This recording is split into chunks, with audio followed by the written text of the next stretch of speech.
Good night, I should say. What's up? Welcome to tonight's live stream. I'm him. Today is Friday, January 31st. It's officially the last day of the month. And it may be Groundhog Day, maybe? I saw something in the elevator. I don't know if it's actually Groundhog's Day, but I did see someone talking about a groundhog. So maybe it is today. But yeah, today is a interesting day. I'm officially out on my own. So yeah, I figured what better way to bring in this new phase than to just do my typical live stream after hours, talking about what's going on. For what it's worth, if you come into the stream, although I realize that when most people come in, they come in at the point that I'm talking. So you probably won't see this, but I am happy to take questions and talk about whatever. But in the meantime, I'm kind of gonna get some stuff organized on my computer until something happens.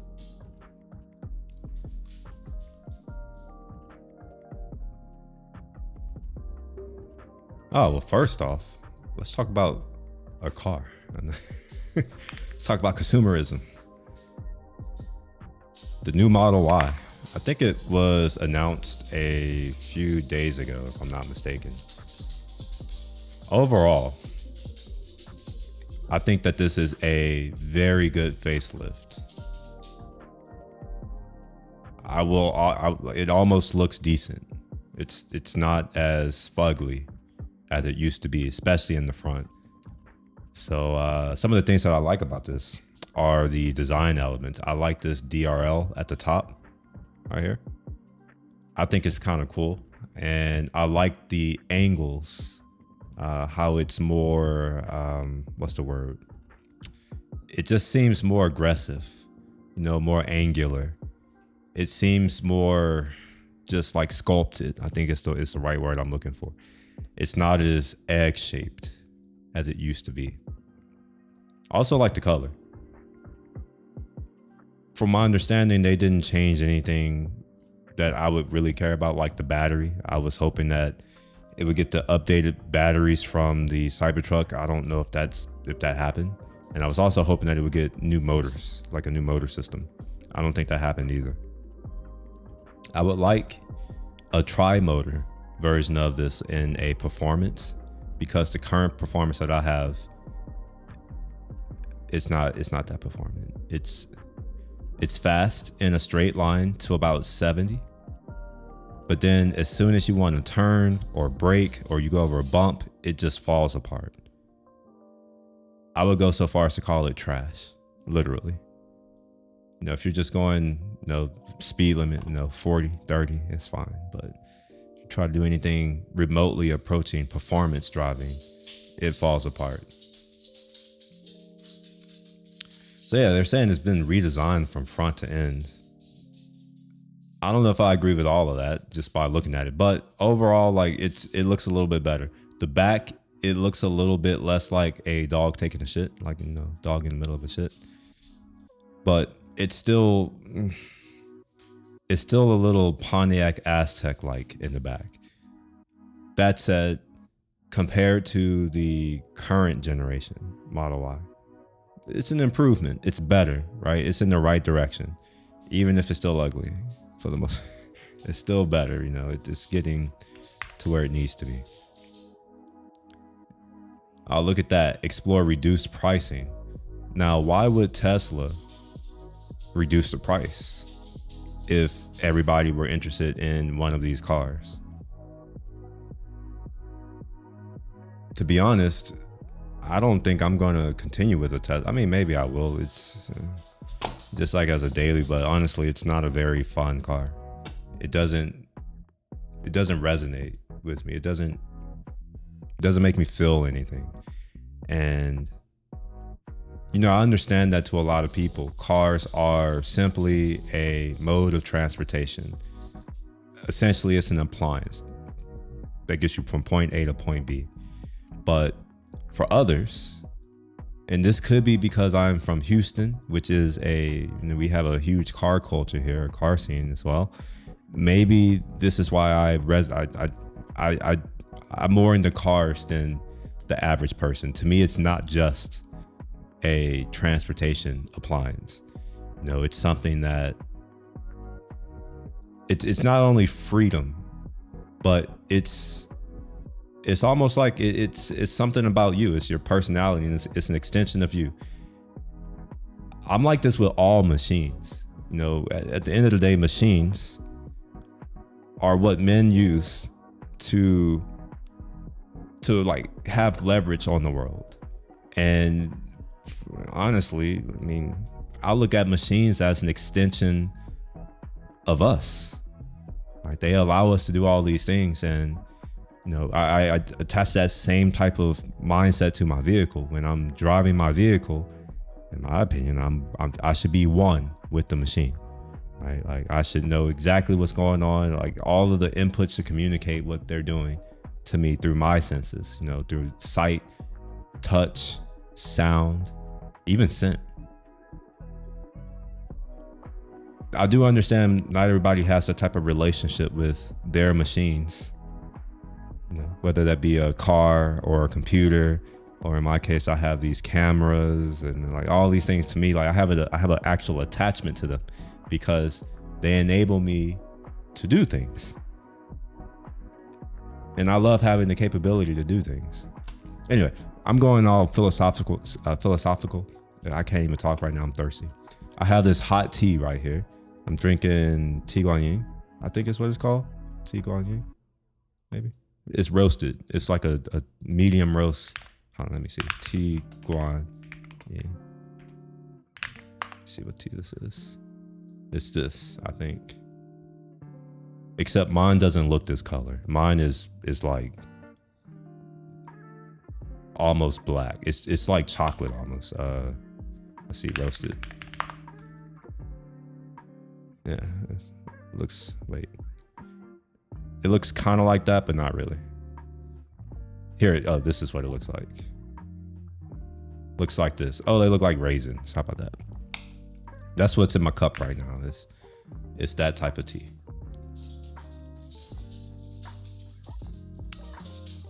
All right, so they're saying that it's even quieter. It's now cast in, it looks like what? Reduces parts from 70 to 1. Yeah, so now it's a single cast.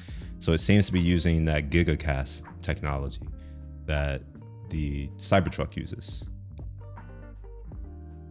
Apparently it creates a quieter ride, smoother ride. If it's anything like the new Model 3, I can believe it. The new Model 3, it does feel like a better riding vehicle.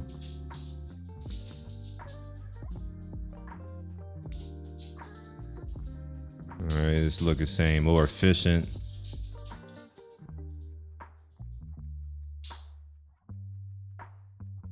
Distinctive light. Honestly, this right here is really cool. This light element, I think is this right here is actually really cool. It still looks ugly in the back though.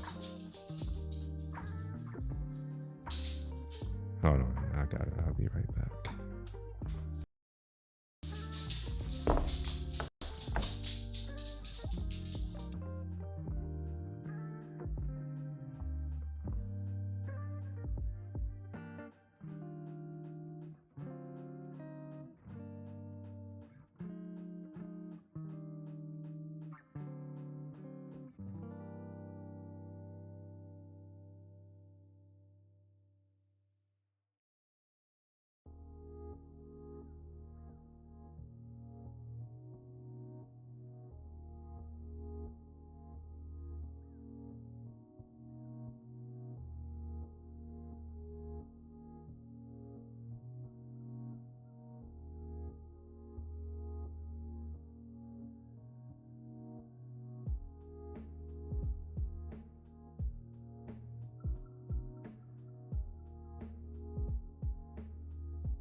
Had to put Roscoe outside. He's out there barking. He can bark outside to himself.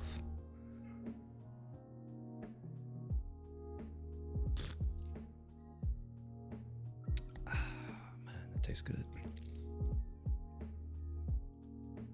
It looks like it has better materials and all that kind of crap. Let's see. Still no leather. I don't understand why. We have these companies out here greenwashing, saying, "Oh, like it's vegan leather." Vegan leather is vinyl. Vinyl is an oil and gas product. It's plastic. It's a completely plastic material. As far as I know, it doesn't recycle really. I mean, it just gets dumped unless you maybe, I guess, melt it and make more. But I think it'll just live in the environment forever. Actually, you know what? I'm curious. Let's see if oh wait, did I close it? Oh, look at that. I did close it. God dang it. Chronos. Oh, I see. Okay, so I was running this on my computer over there. So let's log in again. Yeah, screw it. We won't do it. I'll use the new ChatGPT model. There's apparently a new one. Maybe I have access to it. O3 Mini, yeah.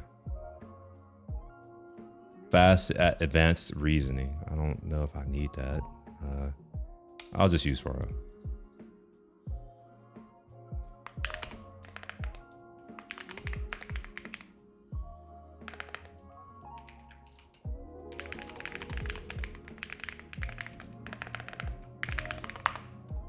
We'll just ask if vinyl is good for the, no, oh, look at that.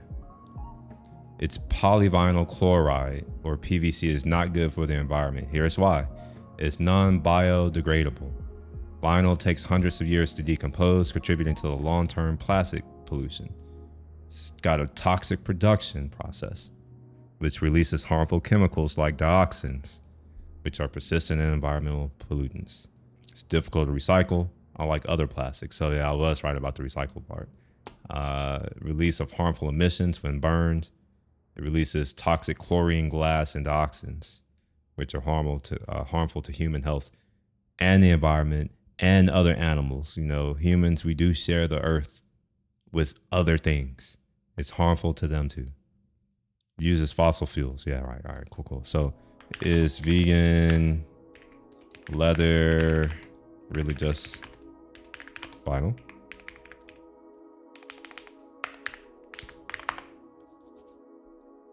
Not always, but often. Many types of vegan leather are made from polyurethane, both of which are plastic-based and derived from fossil fuels. These materials mimic the texture of leather, but come with environmental drawbacks such as being non-biodegradable, releasing harmful chemicals during production. However, not all vegan leather is plastic-based. Some are eco-friendly alternatives, include mushroom leather, made from fungi. I doubt this is what's being used in a Tesla. Pineapple leather, Pinatex, made from pineapple leaf fibers. Definitely not that. Apple leather, cactus leather, corn-based leather. Okay, so what type of vegan leather is used in a Tesla? Seems like greenwashing to me so far. Let's see what ChatGPT has to say. Okay, so it says, while Tesla has explored more sustainable options, such as partnering with Von Holzhausen to develop bamboo, a bamboo-based material, the primary material used for their vehicle remains PU-based leather. I don't even like to call this leather. This is vinyl. Critics argue that using synthetic materials like PU may constitute greenwashing. Yes, as these materials are not biodegradable and have environmental drawbacks. However, Tesla's shift to vegan leather aligns with its broader mission to reduce animal product usage and promote sustainability. Okay, what's sustainable about using GPU. Huh. Okay.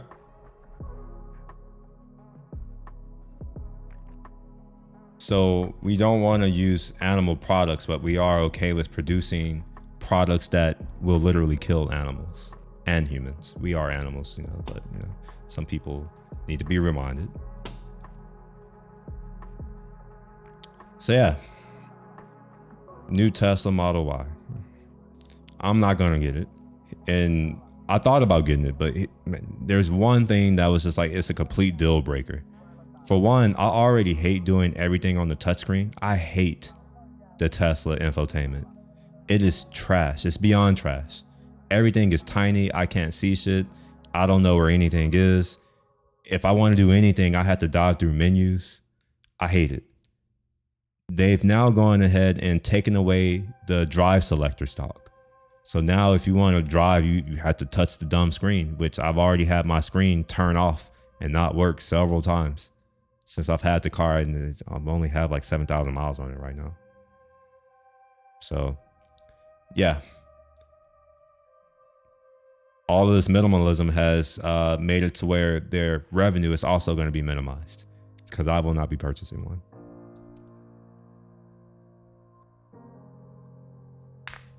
But yeah, that's the new Tesla. Let's see what else is up. I have a whole channel for this stuff right here for when no one's here for saying anything. So I'm just do this. There's been another crash. Actually, yeah. I think I shared this in general.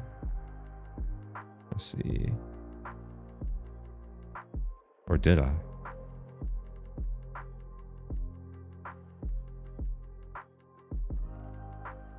Oh yeah, I did. Okay, perfect. I'm just in the wrong place. I have to scroll down.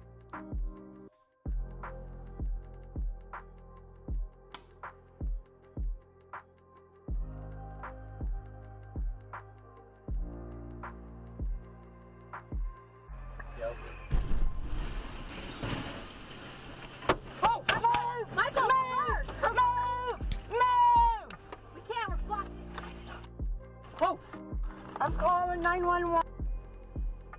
And yep.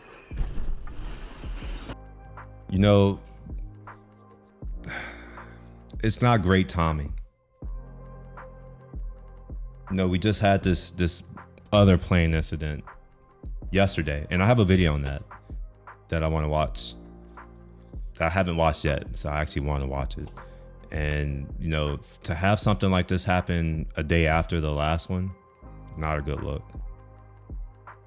Now, I think it's important to, you know, to keep in mind that these are two independent events. You know, just because something happened yesterday, 2 days ago, I think it was yesterday. Yeah, just because something happened yesterday or the day before, I forget what day, I don't even know what day it is today. But it doesn't mean that it's related to what's happened today. But these two independent events, so close together, the probability of that happening is quite low. So it is begging the question, what's going on? So yeah, let's watch the other video. This is from 2-Bit Da Vinci. He's probably one of my, he's definitely in my top 20 of creators who I like. Everything he produces, I watch. And as far as I'm concerned, he doesn't miss. All right, let me turn down music. It's a little loud. And we're gonna watch 2-Bit Da Vinci. The route that the helicopter was on. It looks like I on should January probably put it here. 29th at 8:48 p.m., disaster struck when American Airlines Flight 5342 collided with a Black Hawk helicopter doing a routine training exercise. It was really tragic because there was complete loss of life. The 60 passengers on board, the 4 crew on board the American Airlines flight, as well as 3 Army personnel in the helicopter, and there were no survivors. Obviously, there's gonna be a lot that we're gonna learn from this during the investigation, but while it's fresh on our minds, there's actually one really important point that I'd like to make. So let's see if we can figure this out together.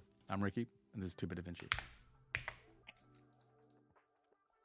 The this link is is the flight in question, American Airlines the flight After Hours live 5342. channel on my It was actually Discord, which operated by is linked American in the Eagle, the description. regional carrier, and it was a CRJ 701ER regional jet. Took off from Wichita with a flight time of about 2 hours and 11 minutes, and everything was fine all the way until it reached the Washington DCA airport airspace. Now, this is some of the most restricted and controlled airspace on Earth, and as a result, they have really tight corridors they have to fly through. Now, this airplane was operating with a clearance for landing on runway 33, so it's coming this way. For northbound traffic, it gets even more difficult as you have to operate along the Potomac and then kind of bank at the very end. But they were coming in from the south, and on final approach, right around 1:48 UTC, which is Greenwich Mean Time, and that's about 5 hours. First of all, I have to just point out the fact that you were, or they were, within probably 30 seconds of landing on the ground and then going about their day. And to basically, like, you know, like, for this to happen, you know, right when people, because, you know, during the descent, people have their windows up most of the time. People are looking down, taking pictures because you know, you're pretty close to the ground. You're about to land. The fact that they are that close to landing and being, for the most part, completely safe, no longer at risk from being in the air, this happens. It's pretty terrible. And all of the news coverage that I've been seeing has made it seem as if the airplane collided with the helicopter. But from what I can tell, it's the exact opposite. The helicopter collided with the airplane. As far as I understand, the airplane would have the right of way because they got the clearance to land. And they were lined up with the runway, as we can see here. They were literally lined up with the runway. So I don't like this, you know, what the media and what other people are saying about how this plane is collided. I think that it's the exact opposite. And I think that certain powers that be have a vested interest in making it seem like it's it's American Airlines and their pilots' fault, when in reality, it should be the helicopter and their pilots. And the fact that they decided, well, I think he's going to talk about it. How about that? No. That's why I'm watching the video, right? So we can listen to him. Right about here, the last data transmits, and then we lose everything. Now, I wanted to show you this video. Obviously, this is a little bit disturbing because it involves an explosion, but we'll just take a look here. So this is from this. And I'm also kind of tired of stuff like this. It's nothing against him, but everyone's like, oh, like apologizing, saying, oh, like this is distressing. And it's just like, come on now. It becomes so soft. I remember seeing planes fly into the World Trade Centers. There were no warnings or any of it. It was just, it is what it is. I remember seeing people jumping out of the buildings.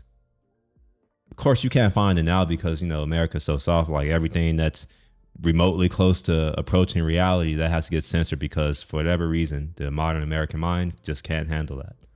But the fact that an explosion and we had to say, oh, like this could be distressing. It's like there has been 2 wars that have been going on for the past year and a half, through 2-3 years. And we've witnessed actual destruction, but for whatever reason, we need to be, all right, anyway, I'm not picking on him. It's just, I've noticed that everyone is saying the same thing. Oh, distress. It's like, come on, bro. Like, really? Zoomed out view from Earth. We don't even know what it is unless you say what it is. Away from the airport. This little dot here is the helicopter, the Black Hawk. This is the American Airlines flight on final approach, and this is a secondary airplane, which we'll talk about here in a second. But you can see that that dot kind of converges, and that's where the explosion happens. Now there's a zoomed in view here, so this is a little bit easier to see. So here's that Black Hawk. It does have lights on. The aircraft, the American Airlines plane, is really bright because we're looking right down at it. It's headed for this runway over here, and the landing gear lights are on. So these are the landing lights that come on on the nose landing gear and it's on, it's really bright. And there's actually a plane taking off here as well. So if we look here and move it ahead, this is the helicopter, and the helicopter is heading right to it, and they collided in midair. This is a picture of the wreckage of the airplane. You can see that the helicopter and the plane are kind of entangled. You know, first responders have been hard at work trying to recover what they can. They were in the Potomac, in the river, in freezing temperatures, trying to see if there's anybody that they could rescue. But unfortunately, it was not the case. There were no survivors. If we look here, this is a little diagram of the route that the helicopter was on, the Black Hawk, and this here was the American Airlines flight. Again, following their very tight corridors in some of the most congested airspace in America, they bank on their final approach, and this is the runway here that they're headed on, and the collision happened right around here. Before I get into why this is so congested, which is going to be most of this video, let's just kind of review. I've flown into that airport once.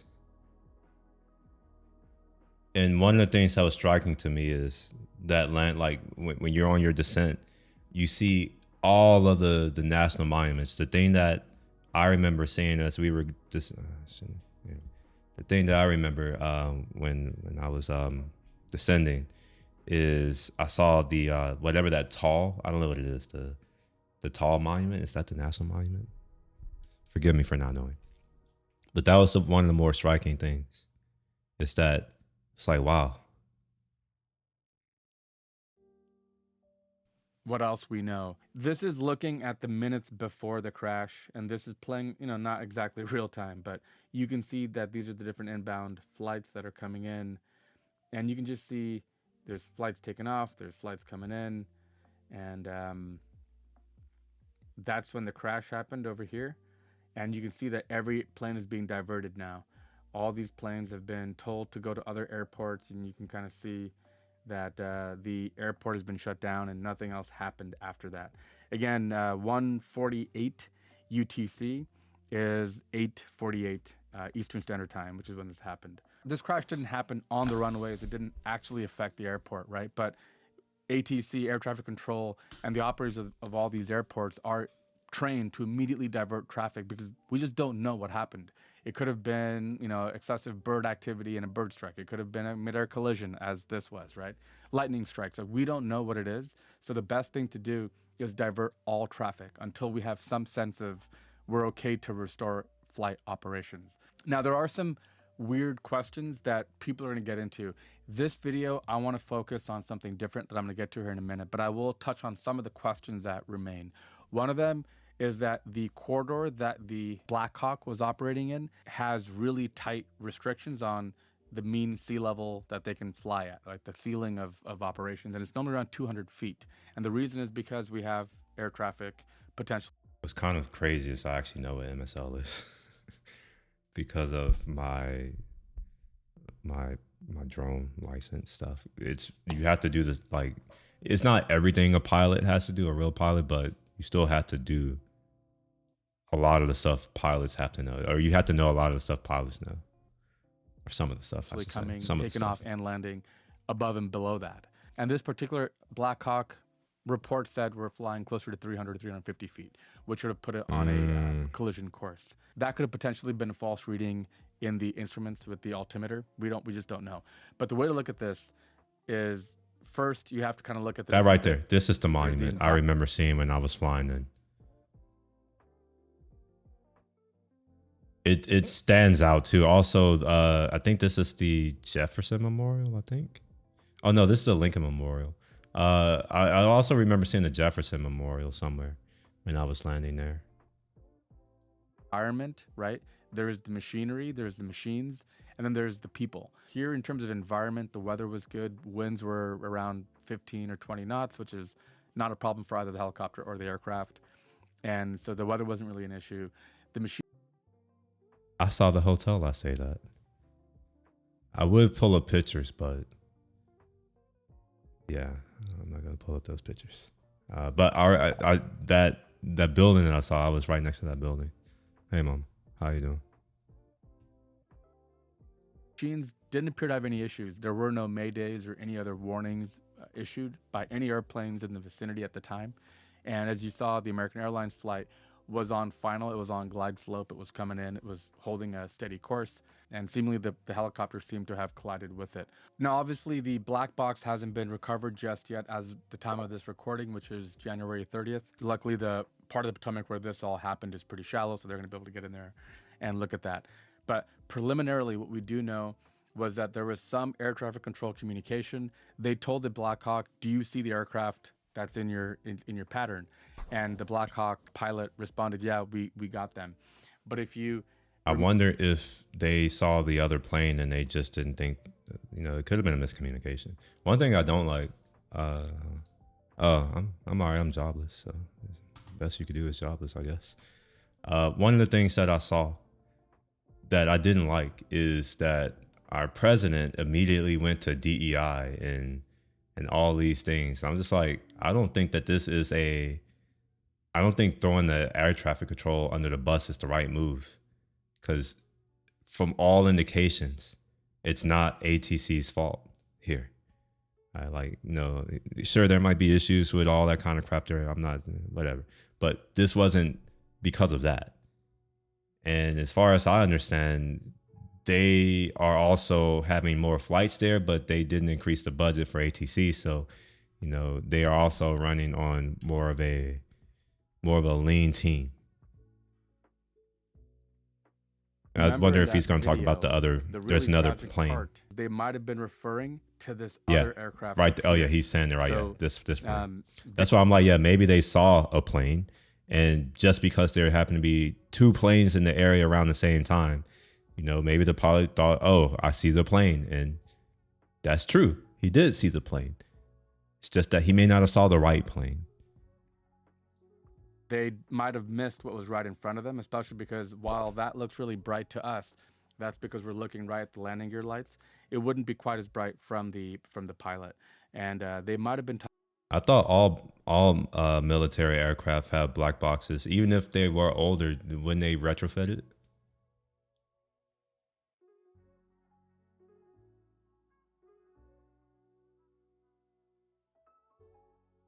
I know the airplane is gonna have a black box. Honestly, I don't know what the black box is gonna do, because from what I can tell, it seems like this was a pilot error and not really anything to do with. I mean, maybe if there is a black box on the helicopter, maybe they can verify if the instrumentation was accurate. But doesn't the military make sure that, don't they have these maintenance protocols to make sure that their instrumentation is working correctly? Because one of the things that someone said is potentially the altimeter was not good. Which aircraft had to? You talking about the which aircraft? The plane? Talking about this plane over here. I actually got my private pilot license in 2008. I let it lapse. I didn't keep it. It was a little bit stressful, but I really wanted to fly. I actually wanted to be a Navy fighter pilot at the time. I started my pilot's license. I haven't finished it. I don't think I will. And so when I got my private pilot license, I remember thinking just how stressful it is to be up there, especially if you don't do it very often. Like, I was still pretty amateur.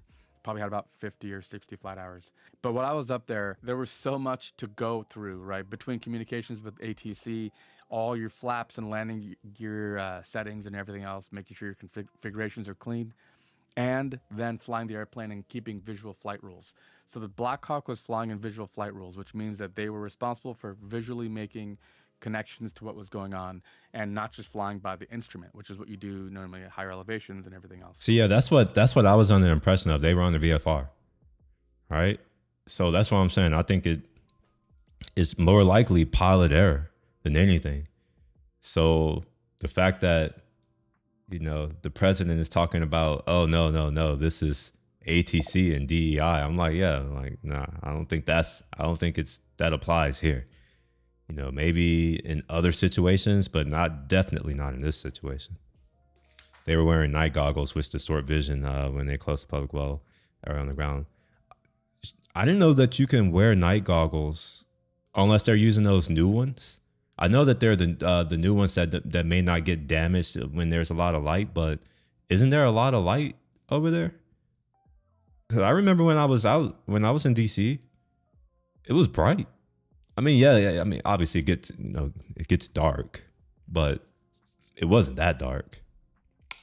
Let me see if I can pull up. I can look through certain photos.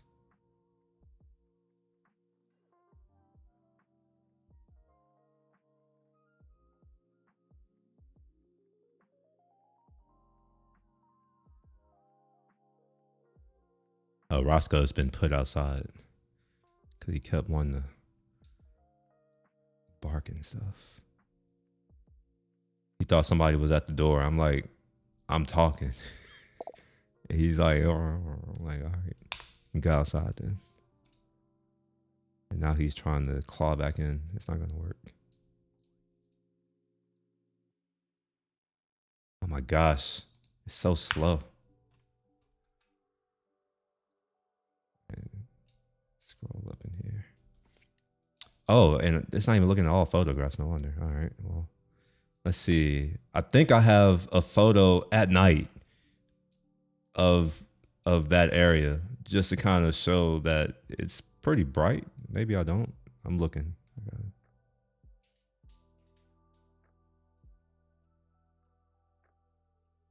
Nah, never mind. Yeah. Yeah, it's kind of, it's not a great photo, but yeah, whatever, it'll do.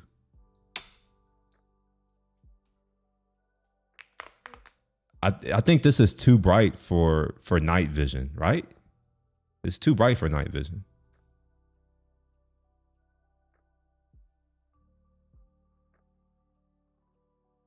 Yeah. Wasn't too bright for my camera, obviously. I had to, this is back when I had my little Samsung NX300. I'm pretty sure that's what this was taken on. It doesn't say. Well, I'm pretty sure this was on a Samsung at this top ISO, which isn't good as we can see. All right, let me pull that off to the side.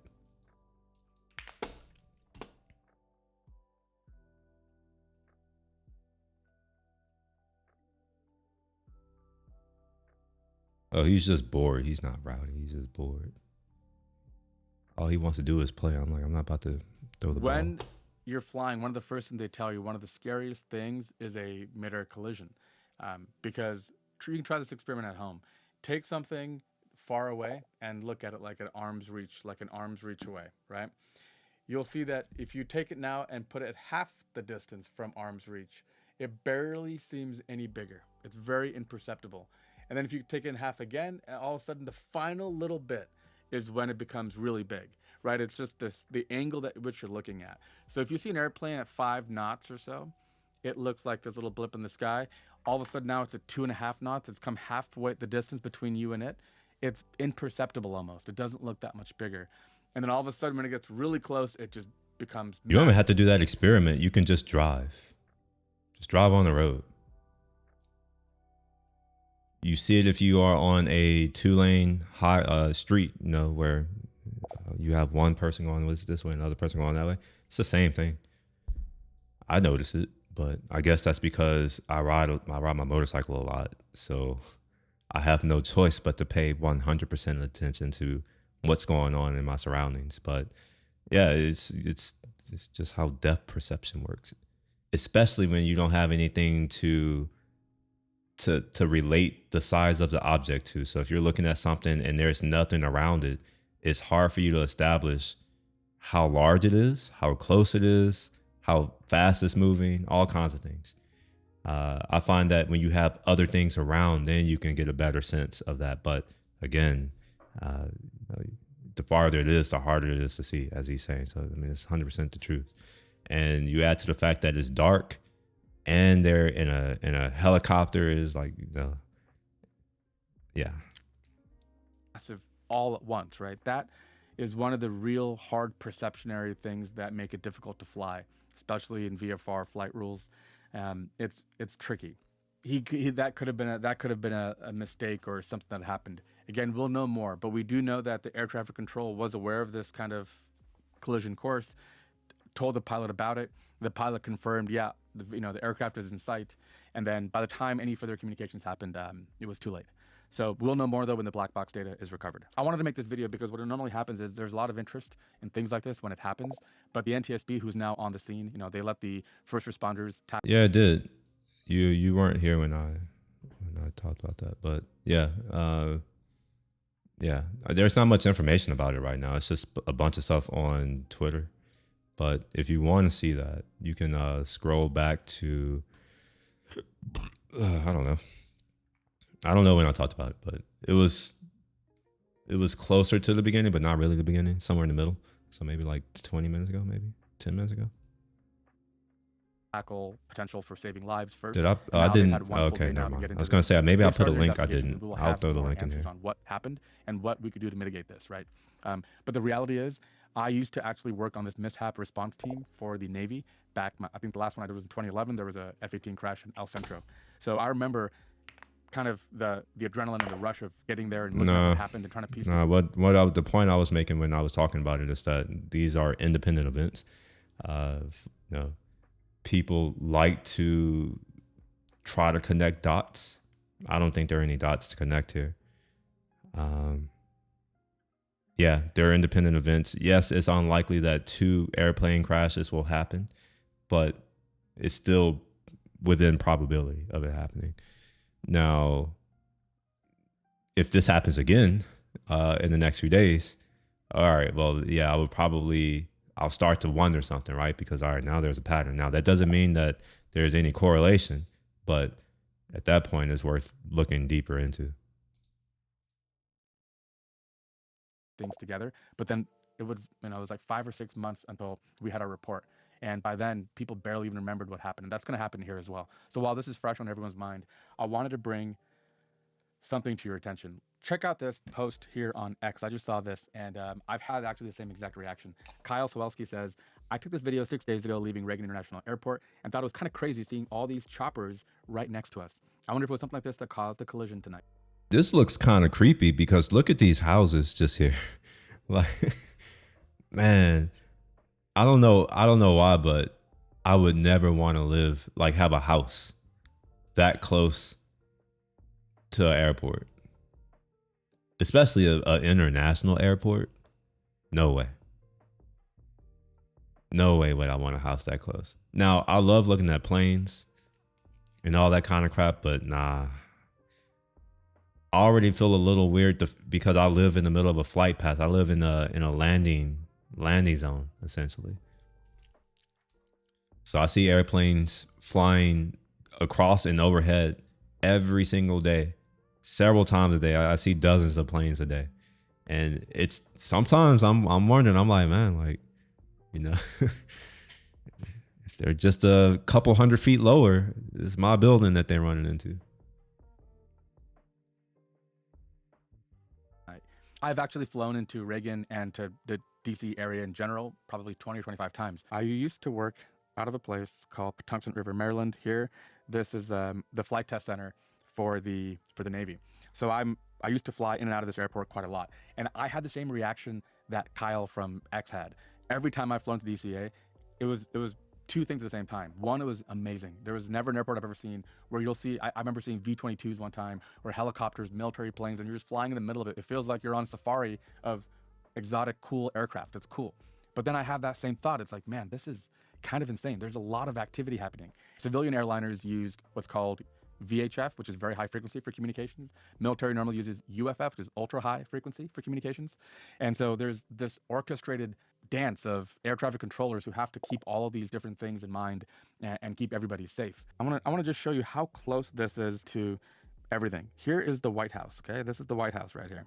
Okay, we're talking about 5,000 meters, so about 3 miles from the White House. Right, here's the Capitol over here, right, about 3 miles, and it's even closer to the Pentagon. So DCA, which is Ronald Reagan International Airport, is about under 1.75 miles from the Pentagon. So what we've done is we've built this airport. And that's the building I remember.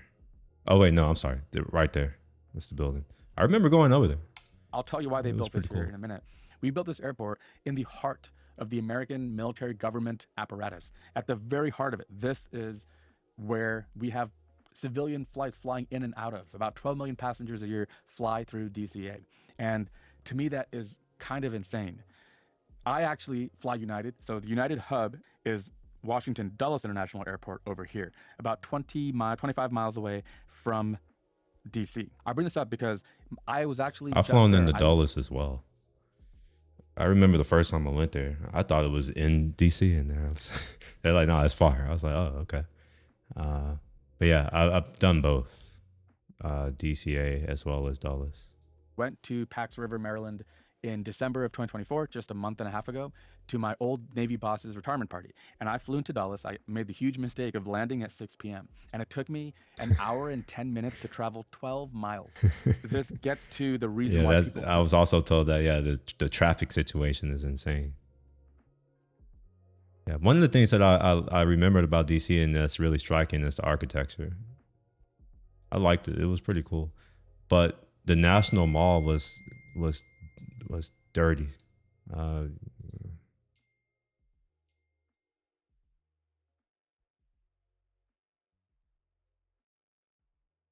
do I turn on my...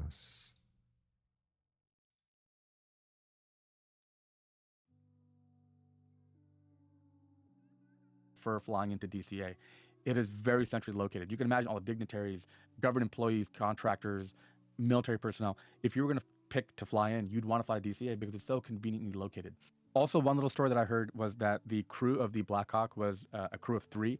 So normally that's the minimum size you need. That's totally fine to fly a Black Hawk with 3 people. But normally there's a crew of 4. They were doing a training exercise to evacuate important personnel, military personnel, dignitaries, whoever the case might be. And so they were using night vision goggles, which do help you to see better in low light conditions. Yeah, I don't check my text on the stream. This is a very highly lit area. It could potentially be distracting or potentially even harder to see. And your situational awareness, your periphery, your field of view could be compromised and stuff. One of the really staggering statistics that I read recently is that 1 in 3 of our military personnel that pass away, it happens in training or in exercises and not actually in the field. So 1 in 3, that's an insane number. And this ties into why I think there's a bigger problem that we probably need to address. To me, the fact that we have this civilian airport under 2 miles from the Pentagon and under 3 miles from the White House is absolutely insane. I can't believe this airport was ever made. Let me share a little bit of perspective with you. This is Beijing, all right, the capital of China. And well, a lot of cities, the airport, especially international airport, is kind of far out, not necessarily in the city. But,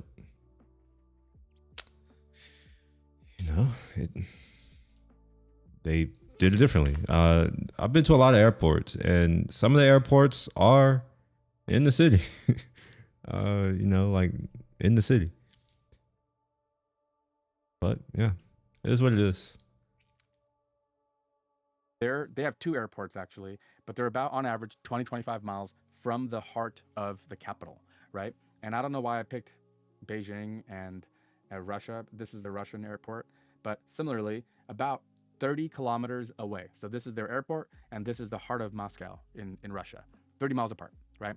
That to me sounds like a healthy separation. And that would be Dulles International, like I mentioned, which is a United hub that I fly into all the time. I probably fly through Dulles 5 or 6 times a year. And it is almost exactly 25 miles, about 35 kilometers, 25 miles from DC. So I would propose that we give DCA to the government, to the military. DCA should be used for dignitaries, military personnel, joint chiefs of staff, the president. It should be a military operational airfield, and we should not be doing civilian flights into DCA.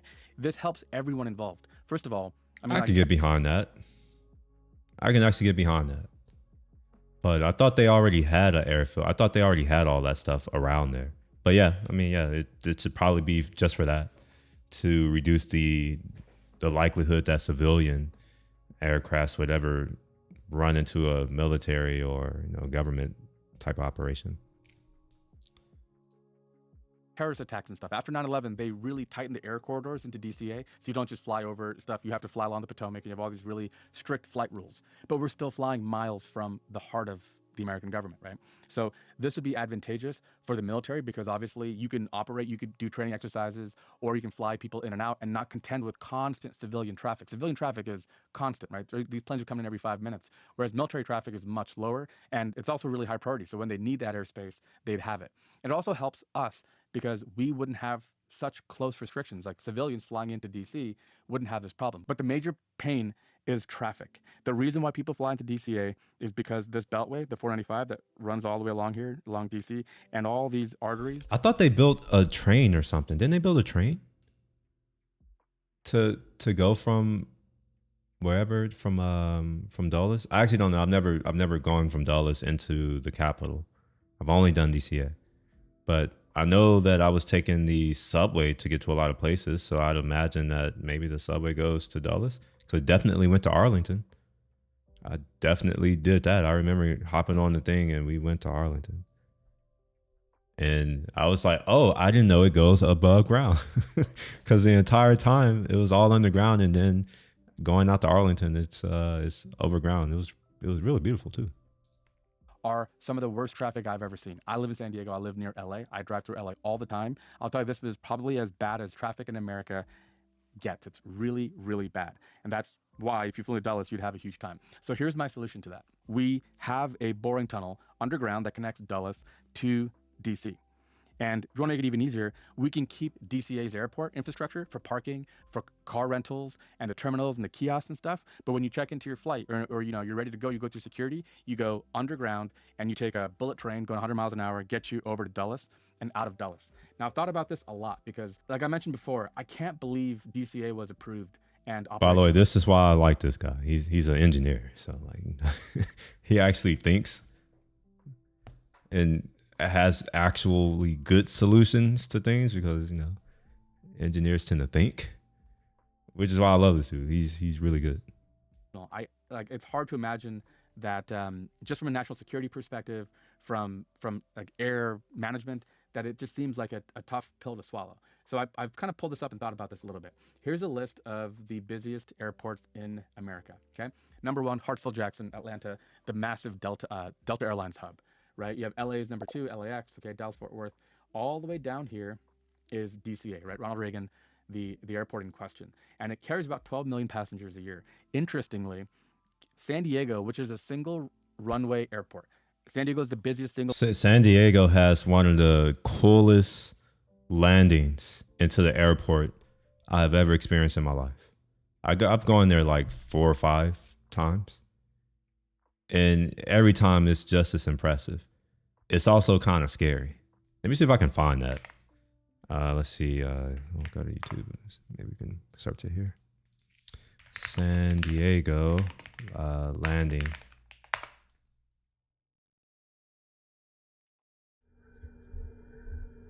Oh, this is all right. Let's go further back if they have one. Hopefully they have one, because you're going through the mountains almost. It's interesting. Well, maybe this is the best we're going to get. Or that, maybe here.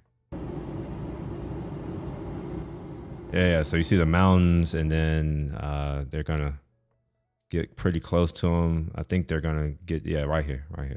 So you go through these mountains, and there's always turbulence, at least every time I've done it. As soon as you pass those mountains, or in like when you're around the mountains, there's turbulence, because I think it's because of the air doing things.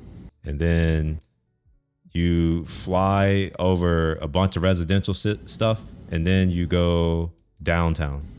So here's downtown. So you fly right adjacent to downtown.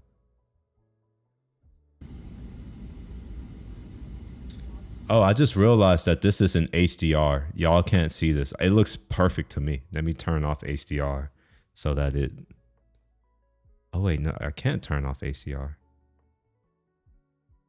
Oh, that sucks. Man, y'all don't see any of this detail. Oh, man. All right, let me find something else that's not in HDR so y'all can see it. It's San Diego.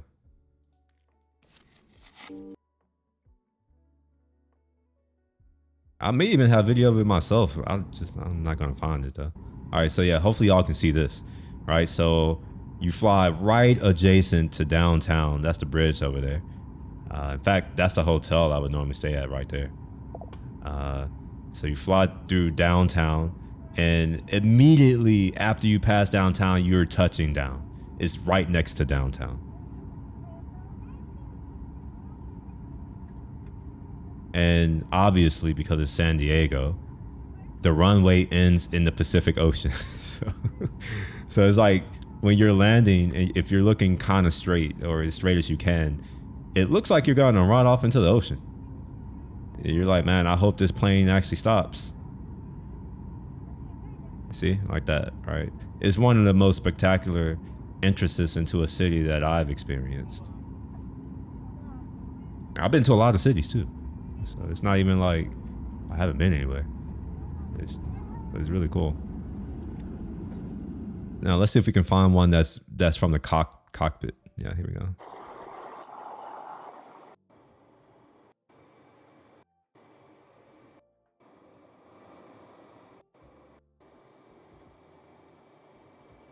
Oh wait. No, this is that the airfield looks like. Yeah, this is the airfield. That's the other thing that's really interesting is that they have this airfield and you see planes going in and out of there all the time. I'm pretty sure. Let me see. Maybe I can find. I remember I have video of me jet skiing on the in whatever that bay is or whatever the water is. I don't know what it's called. Is it the Pacific Ocean? Is that what it's? Because it wasn't as cold. Although it was cold, I didn't jump in. I didn't jump in there, but it didn't seem as cold as the Pacific Ocean normally is. Because it seems like no matter where you go, yeah, it is a bay. No wonder. Okay. So yeah, that's why it's probably not as cold. Cause I'm like, normally the Pacific Ocean, I don't even want to touch that water.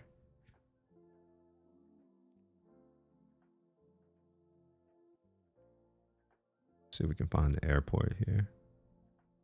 La Jolla, I've driven out there as well. I didn't go to SeaWorld. Man. Yeah, we didn't go to SeaWorld or the zoo. I've yet to go to the zoo. There. Yeah, unfortunately, I don't know the city well. And oh wait. Never mind. Okay, this part is looking familiar. Okay, this is the bridge, and one of these must be the hotel that I stayed at. Because I remember being able to see the bridge, and I was like right here somewhere. I remember all these rail yard things. See hotels. Maybe I can find the hotel I stayed at.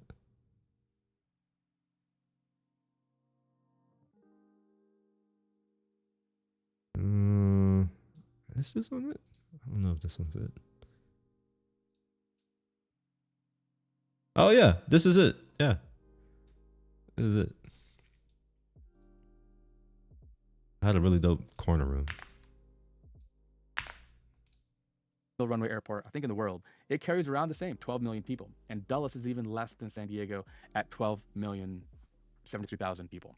I bring this up because Dulles has the potential to take on that extra 12 million. So their 12 plus other 12, 24 million passengers, that would put it in line with San Francisco International Airport. I fly into SFO a lot. SFO is also an interesting landing. I have a picture of, wait, how is this? Wait, what? Oh yeah, Mom, stop texting me right now. I'm streaming. Your text messages will always come through because you're in a couple other people are the only people who, like, even when I'm streaming or doing whatever, y'all's messages come through. So you should stop doing it while I'm streaming. I'm not going to be able to look at it right now. All right, that distracted me. I don't even remember what I was doing. Oh yeah. I was looking for a photo.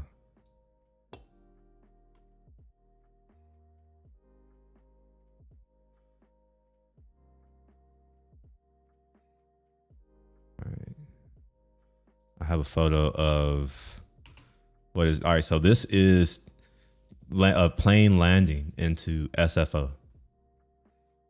All right. So you're flying over water, and then the runway is right here. Like right here, what you see this land at, that's the runway.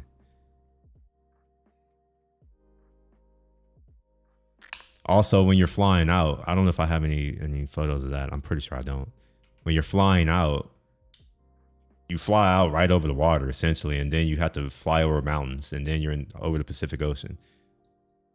And I always think about that too. I'm just like, it's kind of because like once you get into over the ocean, it's like, man, all right, well, you're fully committed now.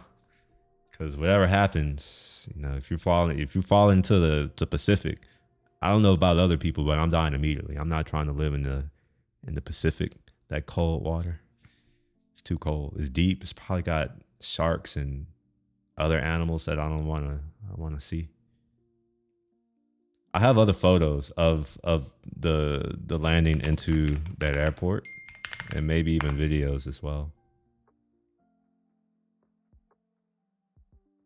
I have to find it, of course.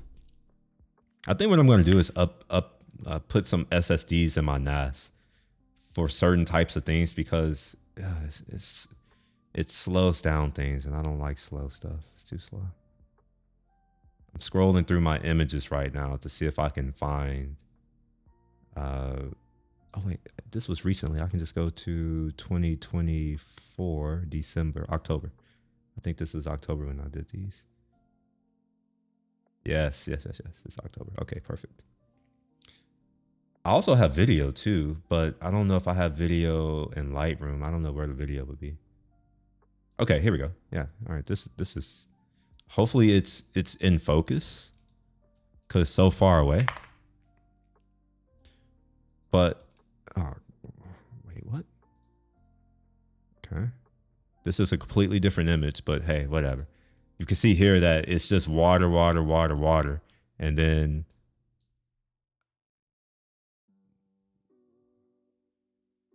wait, how many megapixels is this? This should be 50 megapixels. I should be able to zoom in and read the book that somebody's reading on the plane. Is this not? Well, it is a lot of noise. Okay, it is that. Okay, all right. It's a noisy image. Maybe it's that. No, it's not. Okay. Huh. I would expect to be able to do more with a 50 megapixel file, but it looks like look at that. I can't. Well then. Get a sense for the airport. This is SFO.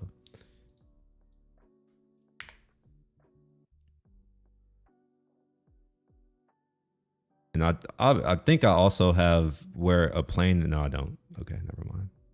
I lied. I was gonna say I think I have one of a plane actually touching down. Oh no, I'm not lying. Look at that. I knew I wasn't lying. I was just testing you. You see here? All right. So when you're on the plane, right? Like you don't really get to see what's around you because you have a limited viewport. You have that tiny window that you're looking out of. And depending on where you're sitting, like, you can't really see down. It looks like you're about to land in the water when you're landing in the SFO. But I've noticed that about all of the California airports. I've only been to 3, so I shouldn't say all, but I've been to LAX a few times, San Diego a few times, and SFO a lot. I've also been to, what's the other one, in Oakland. That's the only one that's not weird to me, but all of the California airports are strange because you're right next to the ocean. So it's kind of interesting. It's especially when you fly out, like you fly over the ocean and then you turn around to come back over the continent. It's kind of cool. I'm not gonna lie, but it's still strange. Again, by the way, SFO is 15 miles south of SF. It's not in SF. That's a really common thing. It's not really that common that you have airports like right in the heart of the city. And it's not just in the city. Yeah, it's the case here in Houston too. All right, like the airport, I think it's I don't know if it's Houston or if it's considered something else. But one of the reasons why I hate having to go to this airport is that it's far. Oh, it looks like it's in Humboldt or something. I don't know if it's Houston or not, but it's far. It's like 30 or 40 minutes away. It's actually only 25 minutes for me. I go the speed that I need to get there in time. And I also take the toll. I get there on time. I've only missed a couple of flights, and it's not because of anything like non-major. Like once I hit a pothole and my tire popped, and I was just stranded for a little bit, missed a flight. And then the other time I missed a flight, I don't know why I missed a flight, but I missed it. Oh, it was one of those international flights where the flight staff are the same people who check you in. So you actually had to get there 3 hours early. And I'm just like, generally when I fly internationally, I'm like, I'm not about to get there 3 hours early, not even 2 hours early. I'm not even going to front. Most of the time I get to the airport within an hour of the flight. I normally make it. But when I don't, I miss it. But that's okay. I'd rather miss it every now and again than to be at the airport just sitting there. It's just a disgusting way to spend the day. DC, this is the capital. It's a center. Especially in Houston Airport, and, IAH we is could trash. Make that shift. Now, if we did that, all we would have to contend with, and the real drawback to that is, of course, the traffic, which nobody wants to deal with. I've dealt with it, just dealt with it a month ago. But if we had a underground bullet train, basically connecting DCA as it is today to Dulles, and then we reinvest and we upgrade. We don't even need a bullet train. It don't even need to be a bullet train. Okay, never mind. Yeah, if you want to get there, if you want to be able to get from one place to the other one within 15 minutes, I guess you would, because it's 12 miles. Well, let's just call it 13. It's 12 miles because if you're building a tunnel, you can probably do it straight, but it'll probably be some curves. So let's just say it's 13 miles. So you probably wanted to go at least 60 miles an hour. Yeah, you probably wanted to go at least 60. 100 that would be good. You can get there in under 10 minutes. So it could accommodate people like me who refuse to show up to the airport 2 hours early, because why would you do that? That's just silly. Dulles, which, as I'm making this point, I have to admit, I absolutely dislike Dulles. It's a horrible airport. Yes. I was about to say, I'm like, the only thing that I like about Dulles Airport is that they have a plane inside of there. Like, it's kind of like this is a plane. But other than that, I don't like it. I don't know. I think we have different standards when it comes to food. I don't like anything about it. I hate IH. Like I hate IH. I barely like Houston.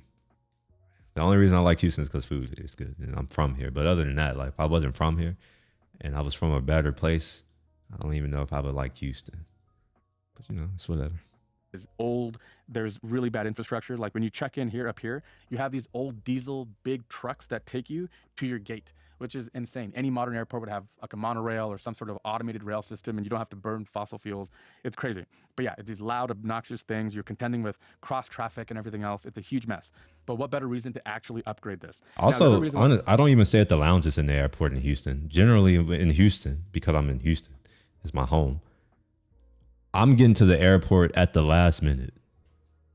And if I missed a flight, so be it. I will just go back home. I've done that before. Right? That's like the flights that I've missed. It's just like, okay, well, I'll go back home. It's fine.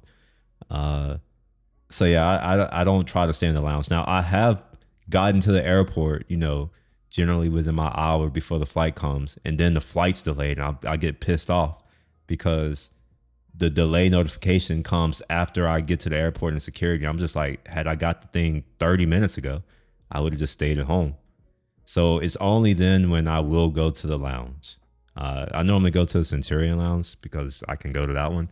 But normally I'm not flying internationally out of Houston generally. If I'm flying internationally, I'm going to fly to some other airport and fly from there. And it's sometimes it's cheaper.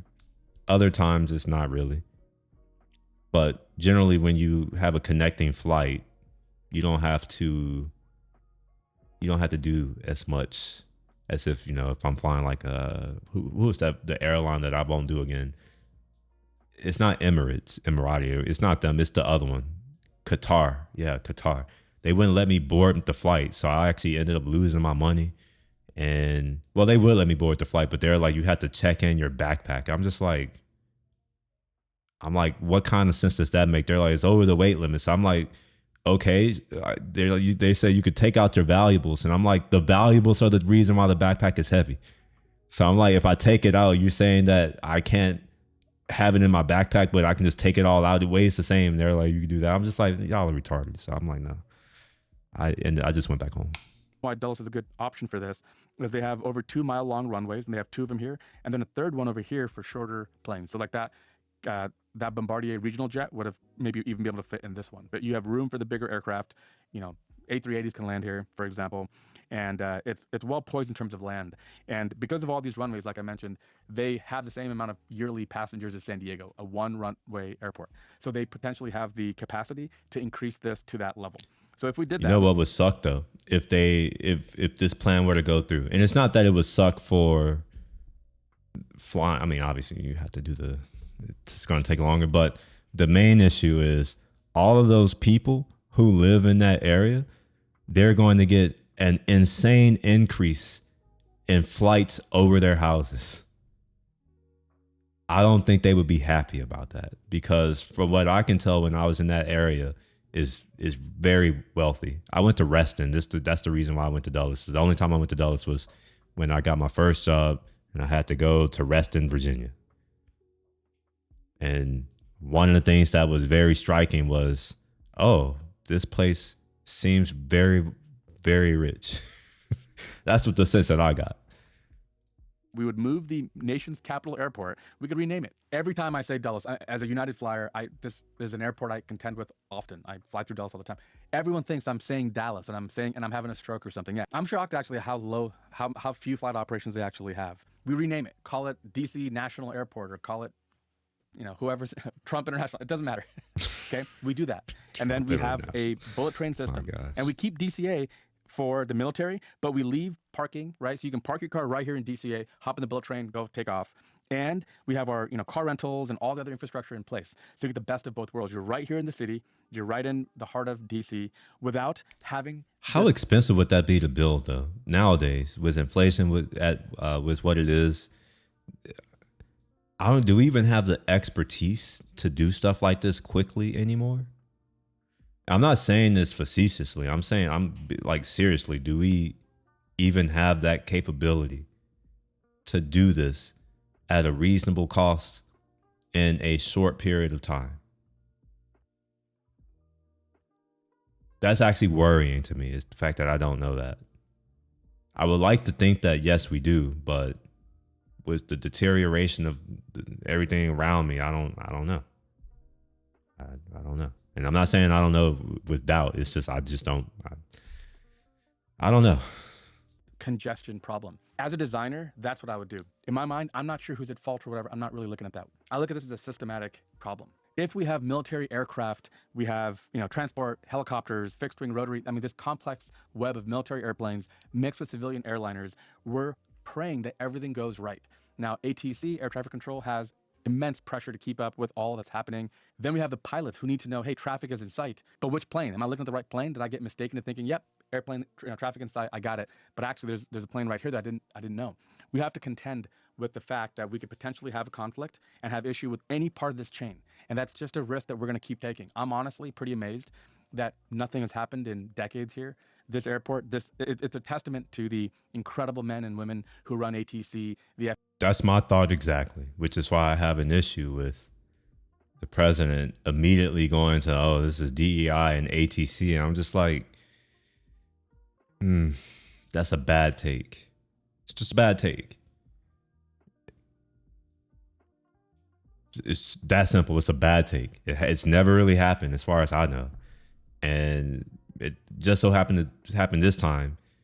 I put more of the onus on the military aircraft pilot than ATC because they were flying under VFR. So it's like, yeah. Anyway. FAA. My take, here's my real take. I don't think that it's ever going to be put on the military because it's the military. So of course it has to be ATC and civilians' fault, because it can't be the military. all these pilots, all the military pilots, all these people who've made this work. But this is a bad system. Other countries don't do this. You don't have civilian airports and runways and flight operations miles from your military hub and center, from the White House. And to me, it doesn't make sense. I could not tell you how this has ever been allowed to be. And after 9/11, the best idea that they came up with was to change the corridors. No, that's not the best idea they came up with. The best idea they came up with was the $11 TSA administration fee. That's the best thing. Now I get to pay taxes for the security theater that doesn't actually do anything to make me safer. It just is an additional inconvenience. What's interesting is that I'm old enough to remember airports before TSA. You used to be able to just go in. You didn't have to have a flight to go in and like meet whoever was coming in. You could just go there. And you can, I remember looking at the planes. We were just waiting on people to show up, like looking at the planes.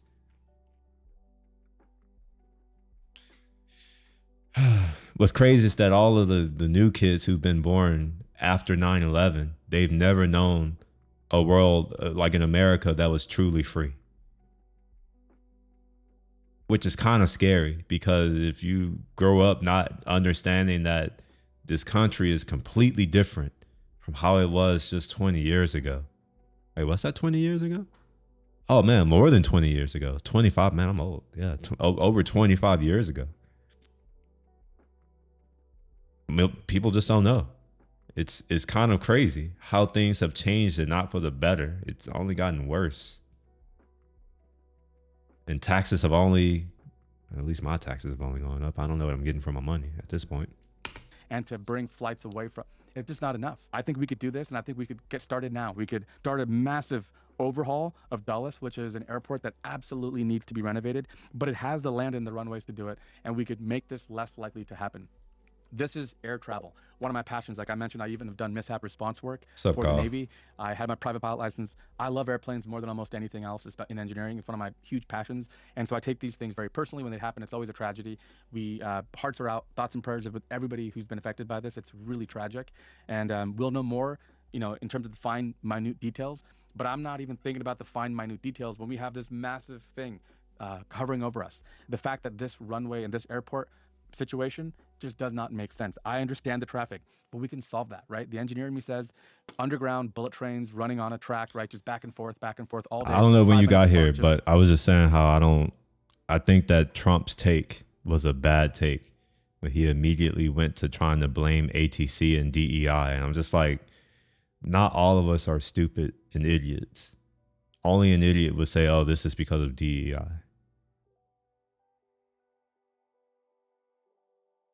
I mean, DI is responsible for a lot of things, but it ain't responsible for this.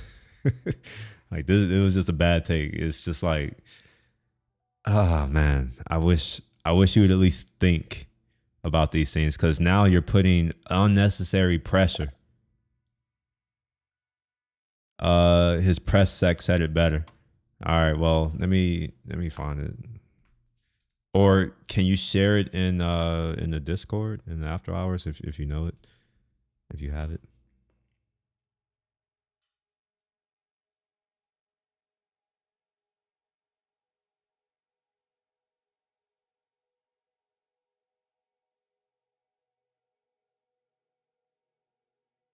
All right, here's a funny video. It's funny to me.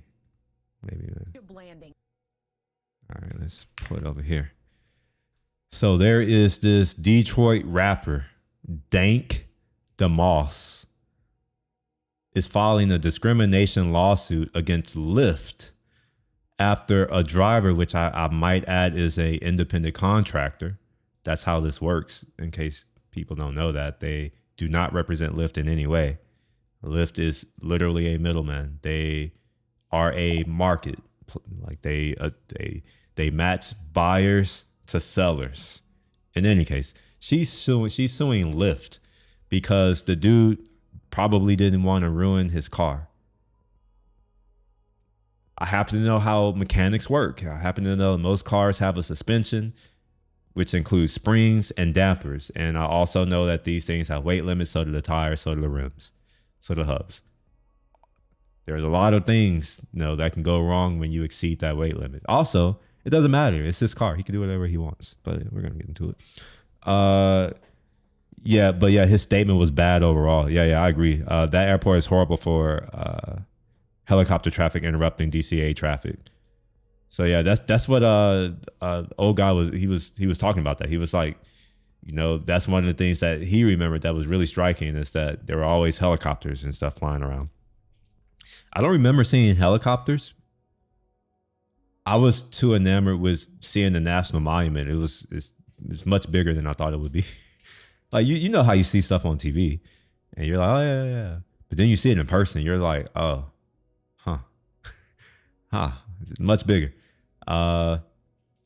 Plus it was nighttime, so it's harder to see stuff, especially if it's a black helicopter. You're probably not going to see it especially if it's over you too. But I think they had to fly at a certain. He was saying that the MSL is 200 and 250 feet.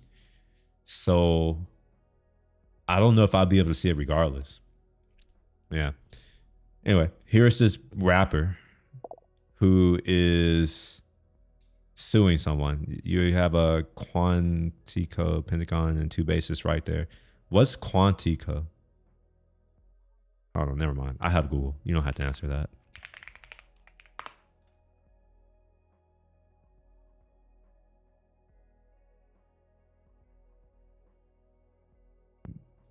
Maybe you do have to answer that. Like, okay. I don't know what this is. Quantico. Oh, it's a base. Marine base. Whoever took this picture should be ashamed of themselves. There's no reason for a picture to be that bad. Like, at least put some effort into it. Look at this. The lighting is horrible. It's got harsh lighting. They're shiny. Whoever took this picture is trash. I wonder if my tax dollars are being paid to the person who took this shitty ass picture.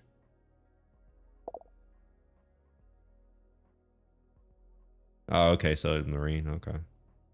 Well, I'm disappointed that my government website, this is a good photo. This is pretty good. All right, at least there's a good photo on this website.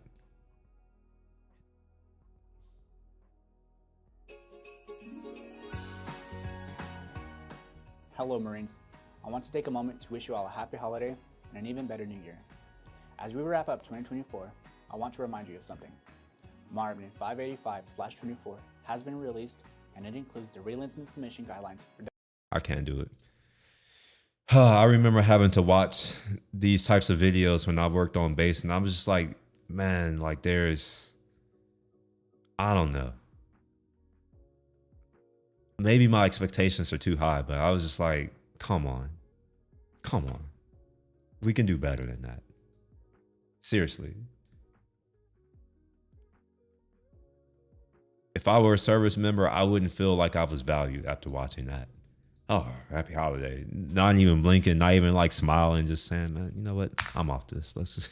Tells us she was just trying to get to a Detroit Lions watch party this month when her lift. Man, she could barely walk. I walk in, I see him like making faces. I wonder, do you think she's going to sue the water fountain maker because she had to deviate from her path? Look. She had to walk around it. Month when her lift rolled up. As I'm walking, I see him like making faces or whatever. I'm like, oh man. She already knew. I can fit in this car. Believe me, you can. I can hear this dude's belt. There's a belt in all engines. Oh, you know what? I have an idea. Here, we're going to do a little show and tell, maybe. See how this works. Oh, it's just heavy. I have a little model engine here. It's a little model engine that I built it. It's kind of cool, huh? All right. You have pistons and you have these camshafts here. This has a dual overhead cam. So you have these 2 camshafts here. And what you'll notice is that there's this chain. This is the timing chain or belt if it's in other types of cars, but it's a timing chain and it's attached down here to the crank. You see that? Well, that noise that I'm hearing sounds like one of these timing belts or chains. That's what it sounds like. Here, I'll even show you here how it works. Hopefully it'll focus. I know it's not that bright because my lights aren't on and I'm not going to turn them on. I don't want to. You see here how, if I can get it to not focus on me. You see how right here, these are moving? And oh my gosh, this is heavy. I don't want to drop it on my desk either. And you should see that these cams are going up and down. And those are the things that are open in the ports, right? So let's turn this off. So let's just imagine that you hear this clanking noise in this engine, which is what I'm hearing in his engine. Let's say you give it a extra load, something that's extra heavy, and the engine's going to work extra hard. You're literally putting strain on the engine components, on the transmission, because it's a fluid coupling, especially in these Mercedes here. Yeah. I think they have their 9G crap BS transmission. I think that's a fluid coupled transmission. So it's going to generate excess heat. It's going to consume excess oil because of the excess heat and stress on the engine. It's going to cause these things, all of these things, to have excess stress, and then it's going to impact the suspension. Their bushings and sills and the dampers. It's oil. Is oil in there, right? So only a certain amount of pressure can be applied before you break those sills. So you can damage your entire car if you overload it. I don't know if a lot of people know that. Cars have weight limits. I don't think people know that. I know when I had my GT3, the weight limit for that was like 500 pounds. You were like, that it may sound like a lot, but that's basically two people. Two people around my size. I'm about 220 pounds, which means that if someone is a little bit heavier than that, it's probably best that they don't get in my car. Same thing with my furniture. Like this chair here, it has a weight limit. The chair over there has a weight limit. Most objects that are made from materials that can break have a weight limit. It's just how it is. Now, if you want to get around the weight limit, you pay more money for a better material and more of it. And yeah, you can get around it. But yeah, she's trying to sue Lyft because physics exists. That's kind of how I'm interpreting it. That's my engineer mind. I'm just like, oh yeah, bump all this how you feel. I don't really care. It's just, this is physics and mechanics. We don't really care how it makes you feel. Like it is what it is. Gravity is a thing and you are subject to it. Same with Lambos. It's like 400, 500 pounds. Yeah, exactly. They're all pretty much the same. Even on my motorcycle, they have weight limits, and I had to be very cognizant of that. So I don't have the current motorcycle I have. It doesn't have the seat, and I don't plan to put it on. But on my last motorcycle, the Monster, there's also how much weight you can put on pillion. So it's not just the weight of the bike or the weight of the load. It's also where the load is.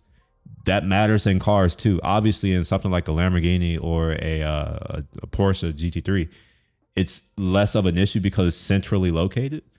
But in this case, this is a sedan. They already have a weight imbalance, and now you're going to put this. You're going to put that in a corner of the car. Nah, I wouldn't let her in my car either. Although I wouldn't even say anything. I wouldn't say anything. I would just see her and be like, yeah, I'm going. I don't need to justify myself. At least that's how I feel. You may feel different, but I don't really care how other people feel.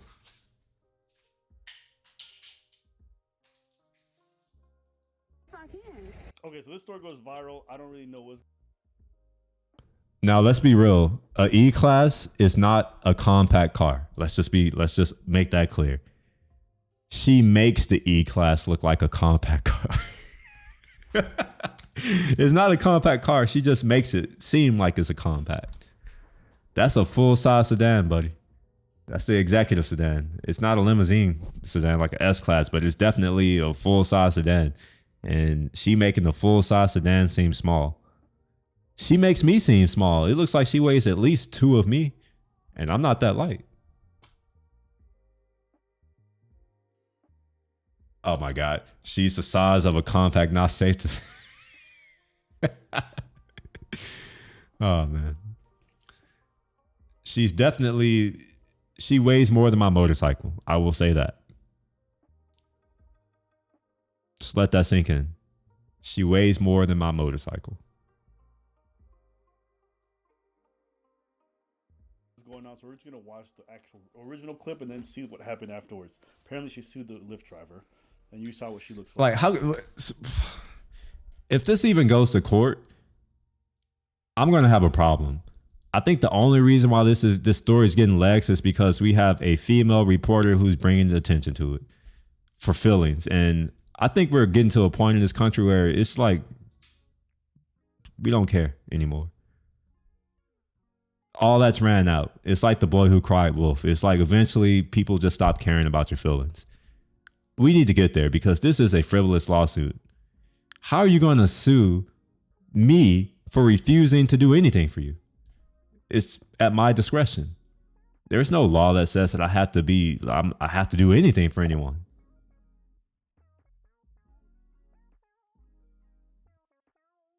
I mean, I'm not even gonna, like, if she wants to be her size, more power to her. I don't care. She could be whatever size she wants.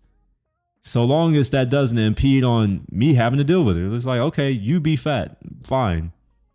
Live you. It's a free country, you know, pursuit of happiness, all that. Yeah, like I appreciate it. I appreciate that about America. But here's where I get off that train. The second that I have to accommodate it. Like, I'm fine to just let you do you, but I shouldn't have to accommodate it and pay for it and have to go out of my way to make sure that your life is easier. It's like, no.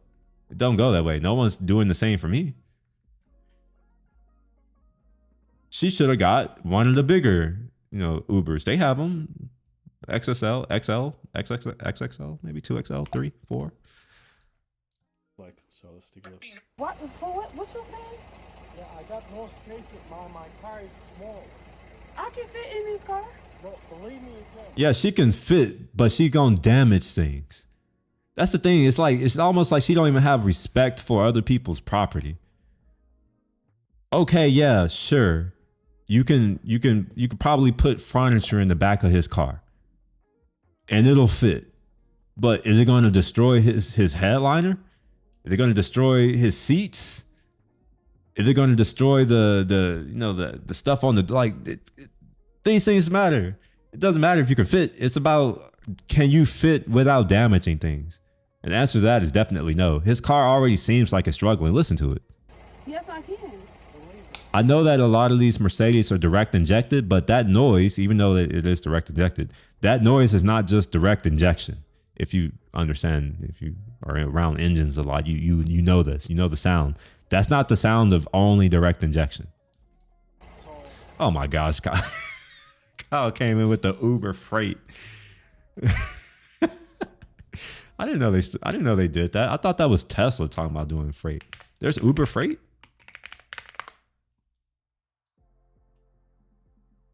Then you came in ready. You came in ready, Kyle. He's like, I'm doing research. This is what she needs. She needs Uber Freight.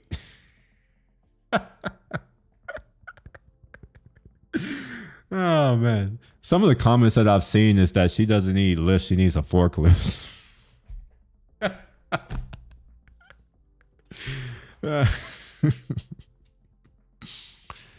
Oh man. Yeah. Maybe she do need Uber Freight. I'm sorry. What I'm gonna do about my money? I'm gonna cancel the. She said what she do about her money. The thing is that they don't actually go through with the charge until after the ride.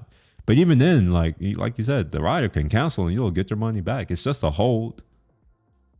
She over here talking like she paid with cash and not a credit card. It's like, technically, it's not your money yet, unless you are foolish enough to put your debit card on there, which maybe, I don't know, maybe people are that foolish. I don't put debit cards on anything. I pay everything on a credit card. I need that level of indirection. I'm happy to spend someone else's money and use their card so that if anything were to happen and that number leaks, well, hey, that's your money. I don't give a shit. It's like, not my problem. You deal with it. You know. Probably can't get into the ambulance. Maybe flatbed. Both have flights. I don't know. Honestly, she would be a danger to paramedics, to EMS, and I'm not saying that facetiously. You would need at least 5 grown men to lift her safely. Well, maybe not. I'm being melodramatic. You need 4 grown men to be able to lift her without issue, with without the risk of injury. Because let's say that she weighs 500 pounds. Most men, even first responders who are in shape, they're not really well equipped to be lifting 250 pounds and trying to pick it up and move it like in awkward situations. No, nah. If I were in a situation where I'm the first responder and I only have another person with me and I see her and she think I'm about to pick her, nah. You're gonna have to sit there like a beached well until we go get other people. Like, why should I have to risk my health, my life, my comfort? Because if you injure yourself, you're gonna be dealing with that for potentially years, and she's not gonna be worried about that. She'll move on, right? So it's just like, why should others have to go out of their way and potentially cause undue strain in their lives to accommodate her? I mean, especially when it's something that you can control. I know a lot of fat women, they like to think that it's not in their control. But if we're equal, which I keep hearing, then it is, because it's in my control. I've been fat and I lost weight. Equality states that you should be able to do the same.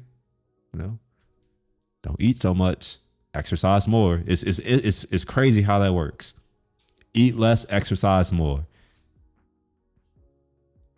It's never failed me.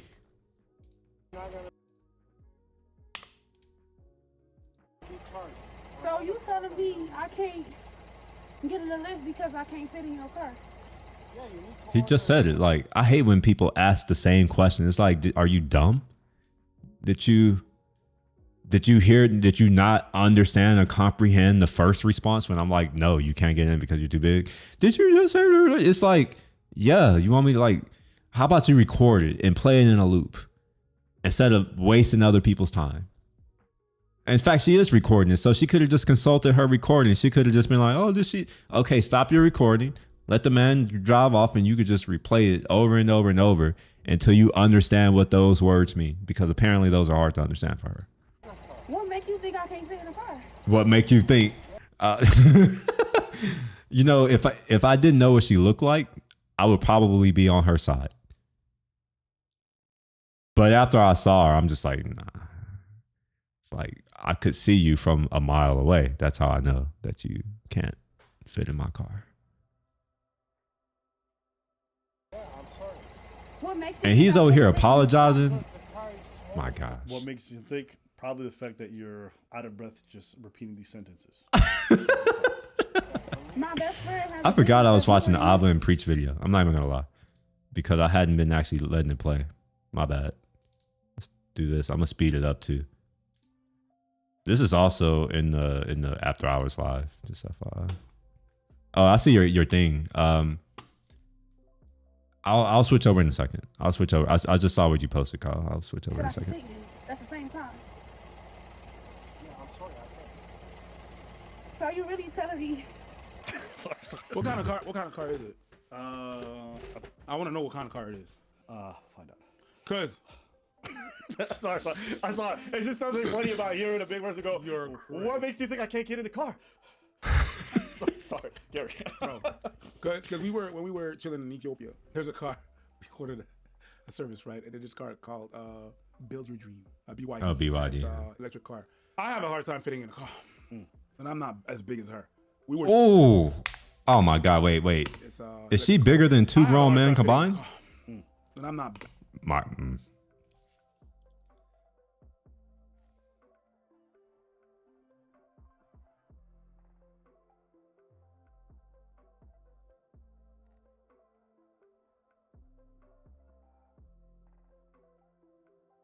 this makes me feel a certain kind of way because the only reason why these people are here is because it's just money. They don't even care about.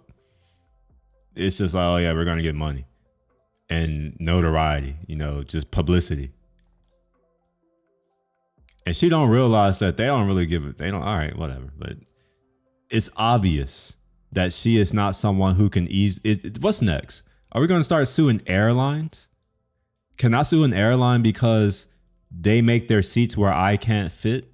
For what it's worth, my condition is something that's not within my control at all, right? I have a condition where it's hard for me to sit in regular coach seats on planes. You know what that condition is? It's height. I'm tall. I'm taller than 99% of people on earth. Should I be able to sue United because I can't fit in most of their seats?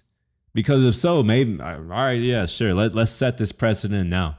And I'll make sure that I get mine. But in her case, her weight is in her control. I guarantee you, if she didn't eat for 2 weeks, she would lose some weight. And I believe that she can survive without eating for more than 2 weeks. You just need water. You can, she has plenty of calories that she's carrying that her body can consume. And it'll consume that first. It's first it's that, and then it's muscle. So it's just like, just make sure you don't eat for 2 or 3 weeks. Drink plenty of water. And after those 2 or 3 weeks, well, hopefully you're walking every day. If you're walking every day, it's even better. But after 2 or 3 weeks, she'll probably lose 10%, 20% of her body weight. She would be smaller.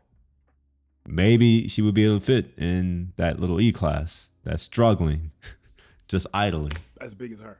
We were next to each other. That's when we went to the Marriott Hotel. Mm-hmm. Yeah, it was tight. Pause. It was tight. Not tight and lovely, just no. Tight and uncomfortable. My best friend has a Benz that's newer than this that I can fit in. That's the same size. I love how she say, man, that's a lot. My friend has a Benz. Okay, well, call them. If they your friend and they got a Benz just like that, that's newer. Honestly, she's trying to talk down. Okay, well, call your friend. Have them come pick your big ass up. But she's using an Uber or a Lyft. Don't make no sense. I really hope that this gets thrown out. Or she gets countersued.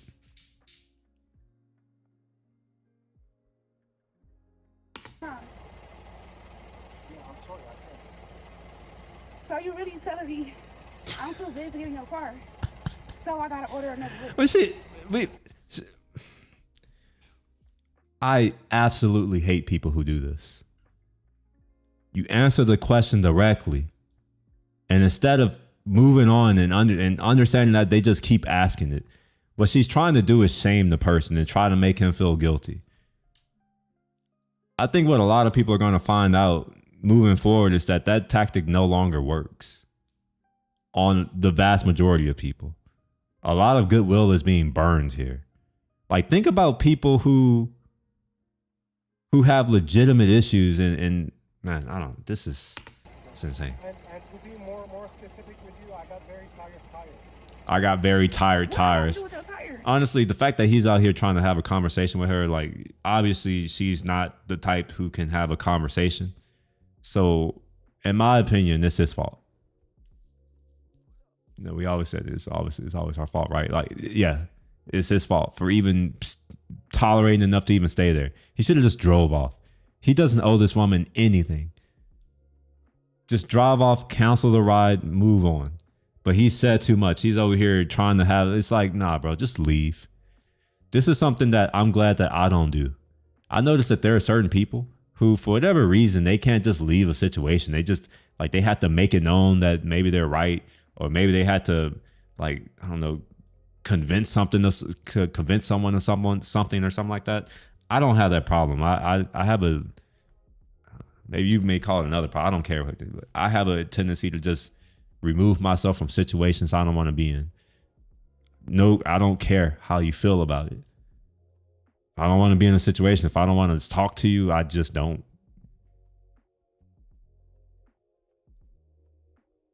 Works for me. I got very something tires. I mean, okay. He was saying she was too heavy for the car. Basically, the tires are gonna blow in. That's not how the tires work. The tire pressure gonna work. Okay. You know how many times I got refused a cab because I was black? It's very frustrating. I've been refused cabs because I was black in Tunisia and in New York City. You know what I didn't do? I didn't record a video and then go out and complain and be like, oh, you know what I did? I just moved on and went and someone else got me. Wasn't that big of a deal. Seriously. Like it's like, okay, sure, whatever. Move on. Wasn't that big of a deal. Siri, turn up, shut up. The fuck is... I'm just... My blackness could fit in the car. What was your face? I heard someone else say that. It was like, well, imagine I don't think it's the same thing. You think it's the same thing? Her size and your blackness? I can fit in the car, and I think it's worse. I agree, yours is worse. That's why I'm saying I don't feel like they're comparable. Okay. But sorry, keep going. No, I don't have an argument more than that. I'm just like, it's really frustrating. It's really like, yo, what the f-? Yeah, I mean, I get this point where it's just like she's over here complaining about that. Something 100% in her control, and there's physics involved. Whereas other types of discrimination, it has nothing to do with anything. It's just like they just don't want you in the car, which is why, yeah, it is worse. But she's over here trying to make a mountain out of a molehill. I can fit in the whole car. Yeah, I can actually fit in the car just because of this. Here's the thing: could she fit in the car? Maybe. I don't know. I don't think it was for the driver to decide. I gotta look at these comments. Right? Okay. I'm glad that we got people. Her body, her choice. His car, his choice. Exactly. This is what it looks like.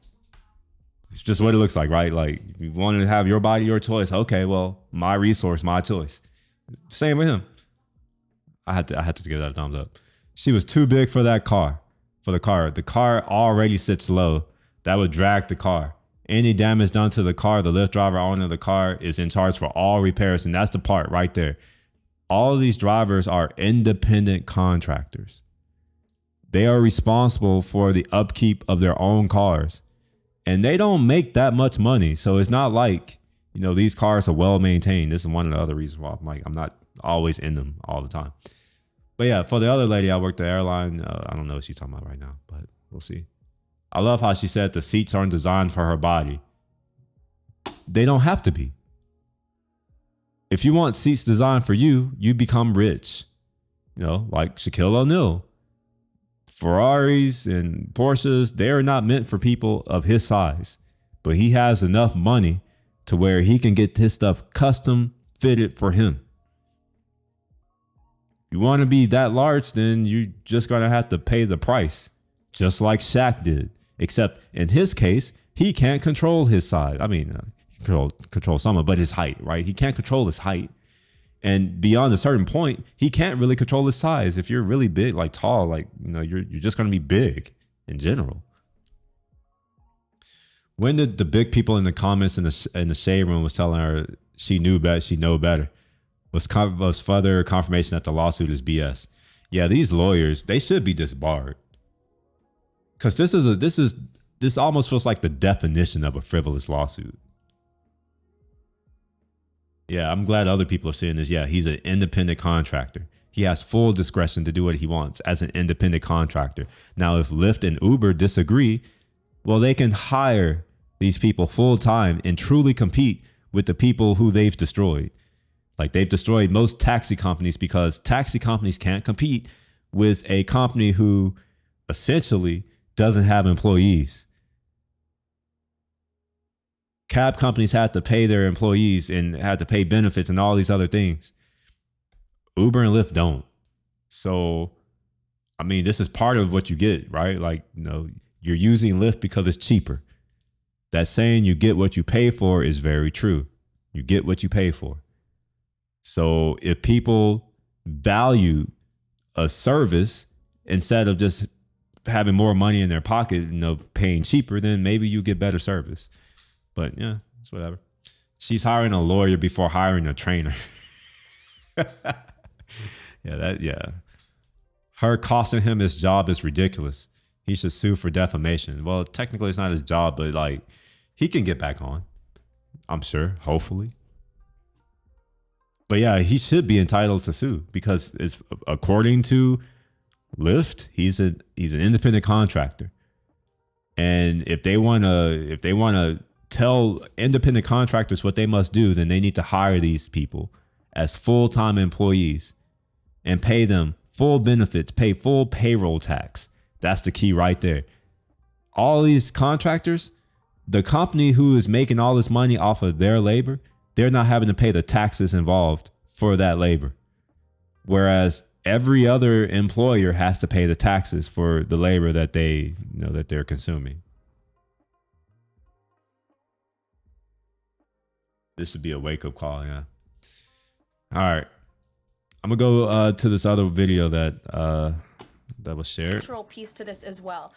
If you are an American who has spent many years studying aviation and you graduate from school and you're an air traffic controller based on skill and merit, and then you apply for a job and you're forced to fill out a biographical questionnaire asking you the color of your skin and asking you where you're from in details that aren't relevant at all to the job description, I think that deteriorates the morale of people in this industry. And if you talk to people in this industry, they'll tell you that.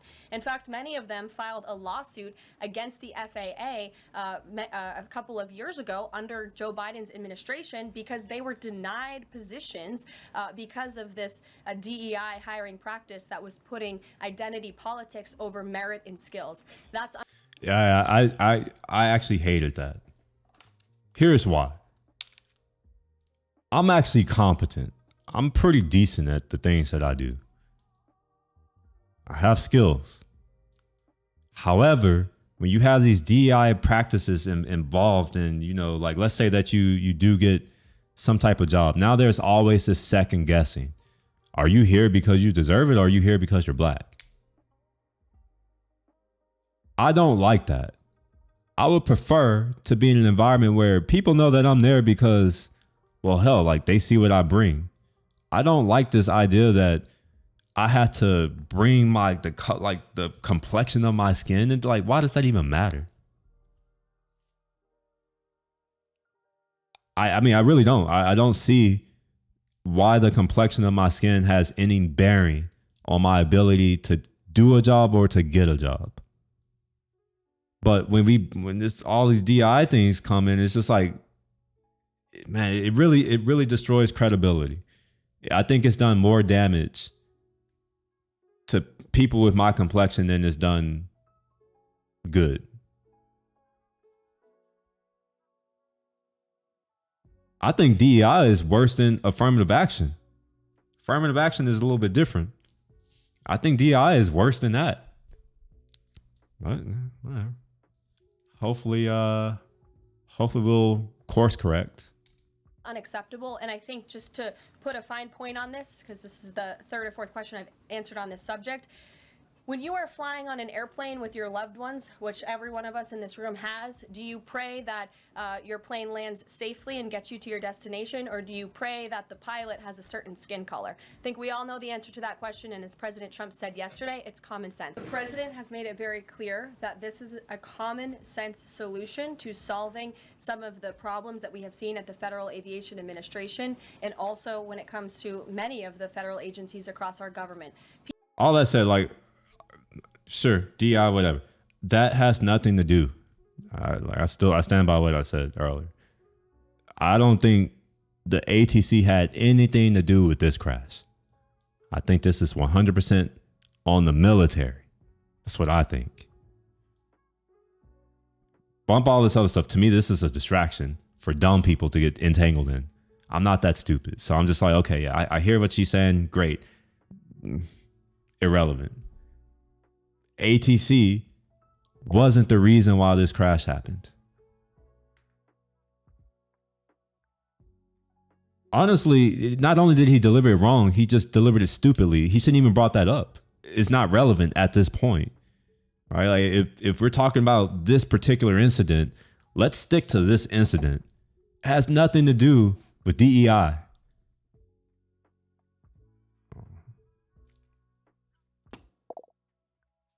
Yo, what's up, Casual? Yeah. It's like, I wouldn't even say it was a miscommunication. It's just like time and place. How about that? It's like, yeah, okay. DEI is an issue. And yes, that is an issue in the FAA. I'm not disagreeing there. And yes, some of the policies, I remember I talked about this a couple years ago. I don't know if you remember, Kyle, when I was like, they've lowered the bar for FAA. And I told you that was the reason why I no longer want to fly as much and I'm not traveling that much. I don't know if you remember that. I was just like, I don't know if I want to fly right now because of the reduction in standards, how they're talking about that they want to have mentally challenged people in these rooms. I'm just like, I don't think that's a good thing. I agree with what she's saying. I agree, that's a problem in the FAA. However, they're conflating issues. And I don't think most people in America are intelligent enough to understand that they are conflating an issue right now. This is almost like using emotion right now. It's just like, oh, this DEI scapegoat. It's like, no. DEI has zero to do with this. This is 100% the fact that we have this contested airspace. We have these military operations going on. We have this dude the pilots who are flying under VFR. This is the helicopter's pilot fault in my opinion. I can't say it has anything to do with ATC. And I notice I'm not even saying DEI. I'm just saying it's not even ATC, which is why I reject the premise that DEI has anything to do with it, because it's like, okay, well, if you're talking about DEI within the FAA they weren't the ones who were flying that helicopter into the plane. That's not how it looked. I'm pretty sure the FAA was not the pilot. Pilot error is what I'm saying. What I'm getting at. I think People it's all should pilot not error. be hired based on their disabilities, based on their skin color, their gender, their race. None of that matters. What matters to this president and this administration is how well you can do your job, and the American people agree with that sentiment. She is so much better than the last press secretary. I just have to stop and just say that. She is infinitely better than that last one. Oh, I hated her. I hated her face. Just like, I really disliked that last woman. I'm glad she's out. So it's about confidence, skill, and merit. And so the president is focused on ensuring that the most competent individuals, the best and the brightest in this country, are in positions in this federal government, especially when it comes to public safety. Can't overemphasize the She could importance barely, of those jobs. yeah, honestly, hold on. I had to look at her face to hate her some more. Give me a second. Biden press secretary.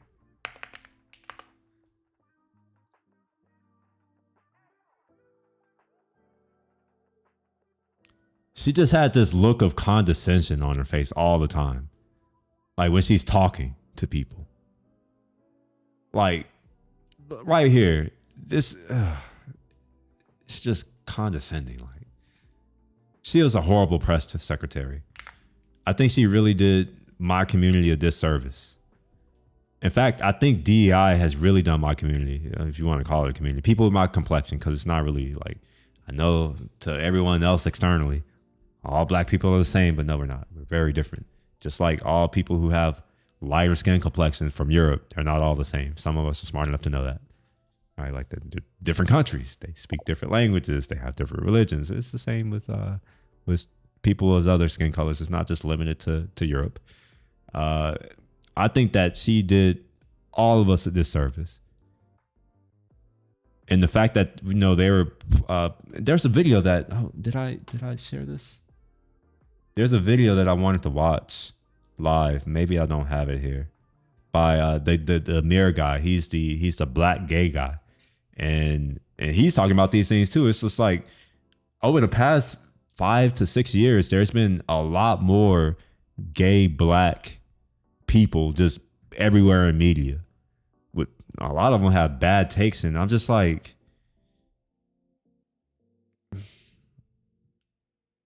it affects me. That's why I care, right? Like, because for better or for worse, other people are going to look at me with as my complexion first.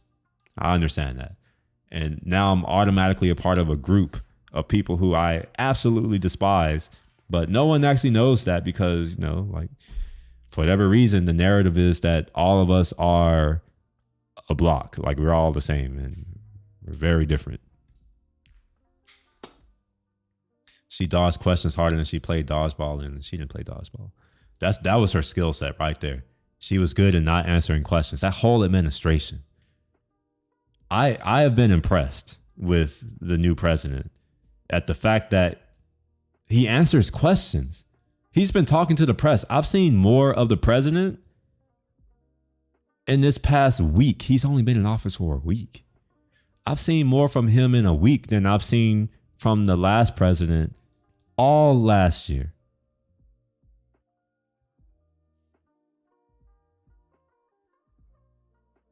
Just that, like the fact that he even like, I don't agree with all the crap that he wanted to do for his campaign, but whatever.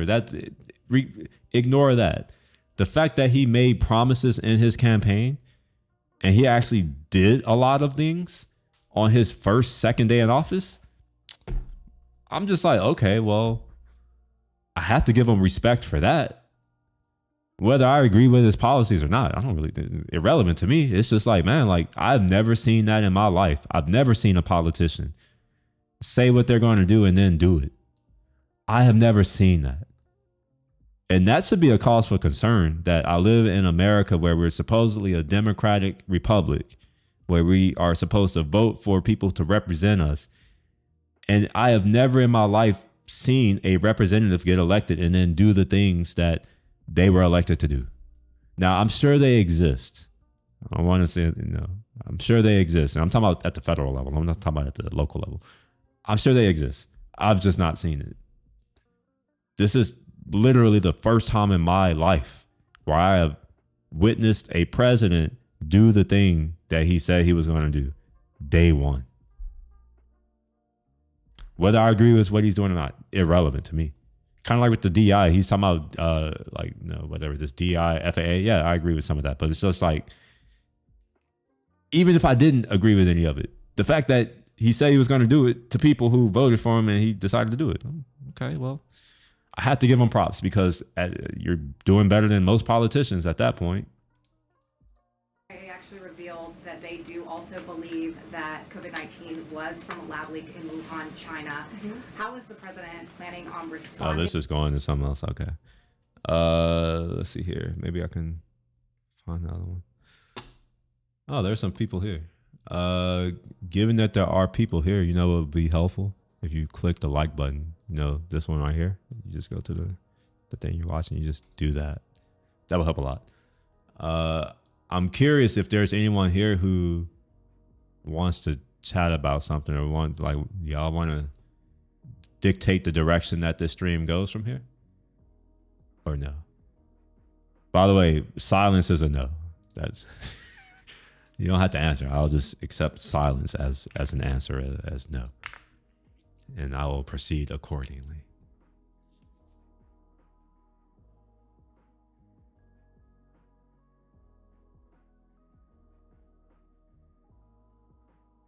I don't even need to watch the rest of this. Like, this is pathetic. Like, real talk. This is pathetic. It's a frivolous lawsuit. It's a waste of taxpayer dollars because courts are paid for with our tax dollars. This is a distraction. There are so many more important things that are going on. I don't even want to look at this. I don't care. Like, I don't care. Screw her. You know, hopefully she loses some weight. If not, it's not my problem. But yeah, there's been a plane crash here. I talked about this earlier.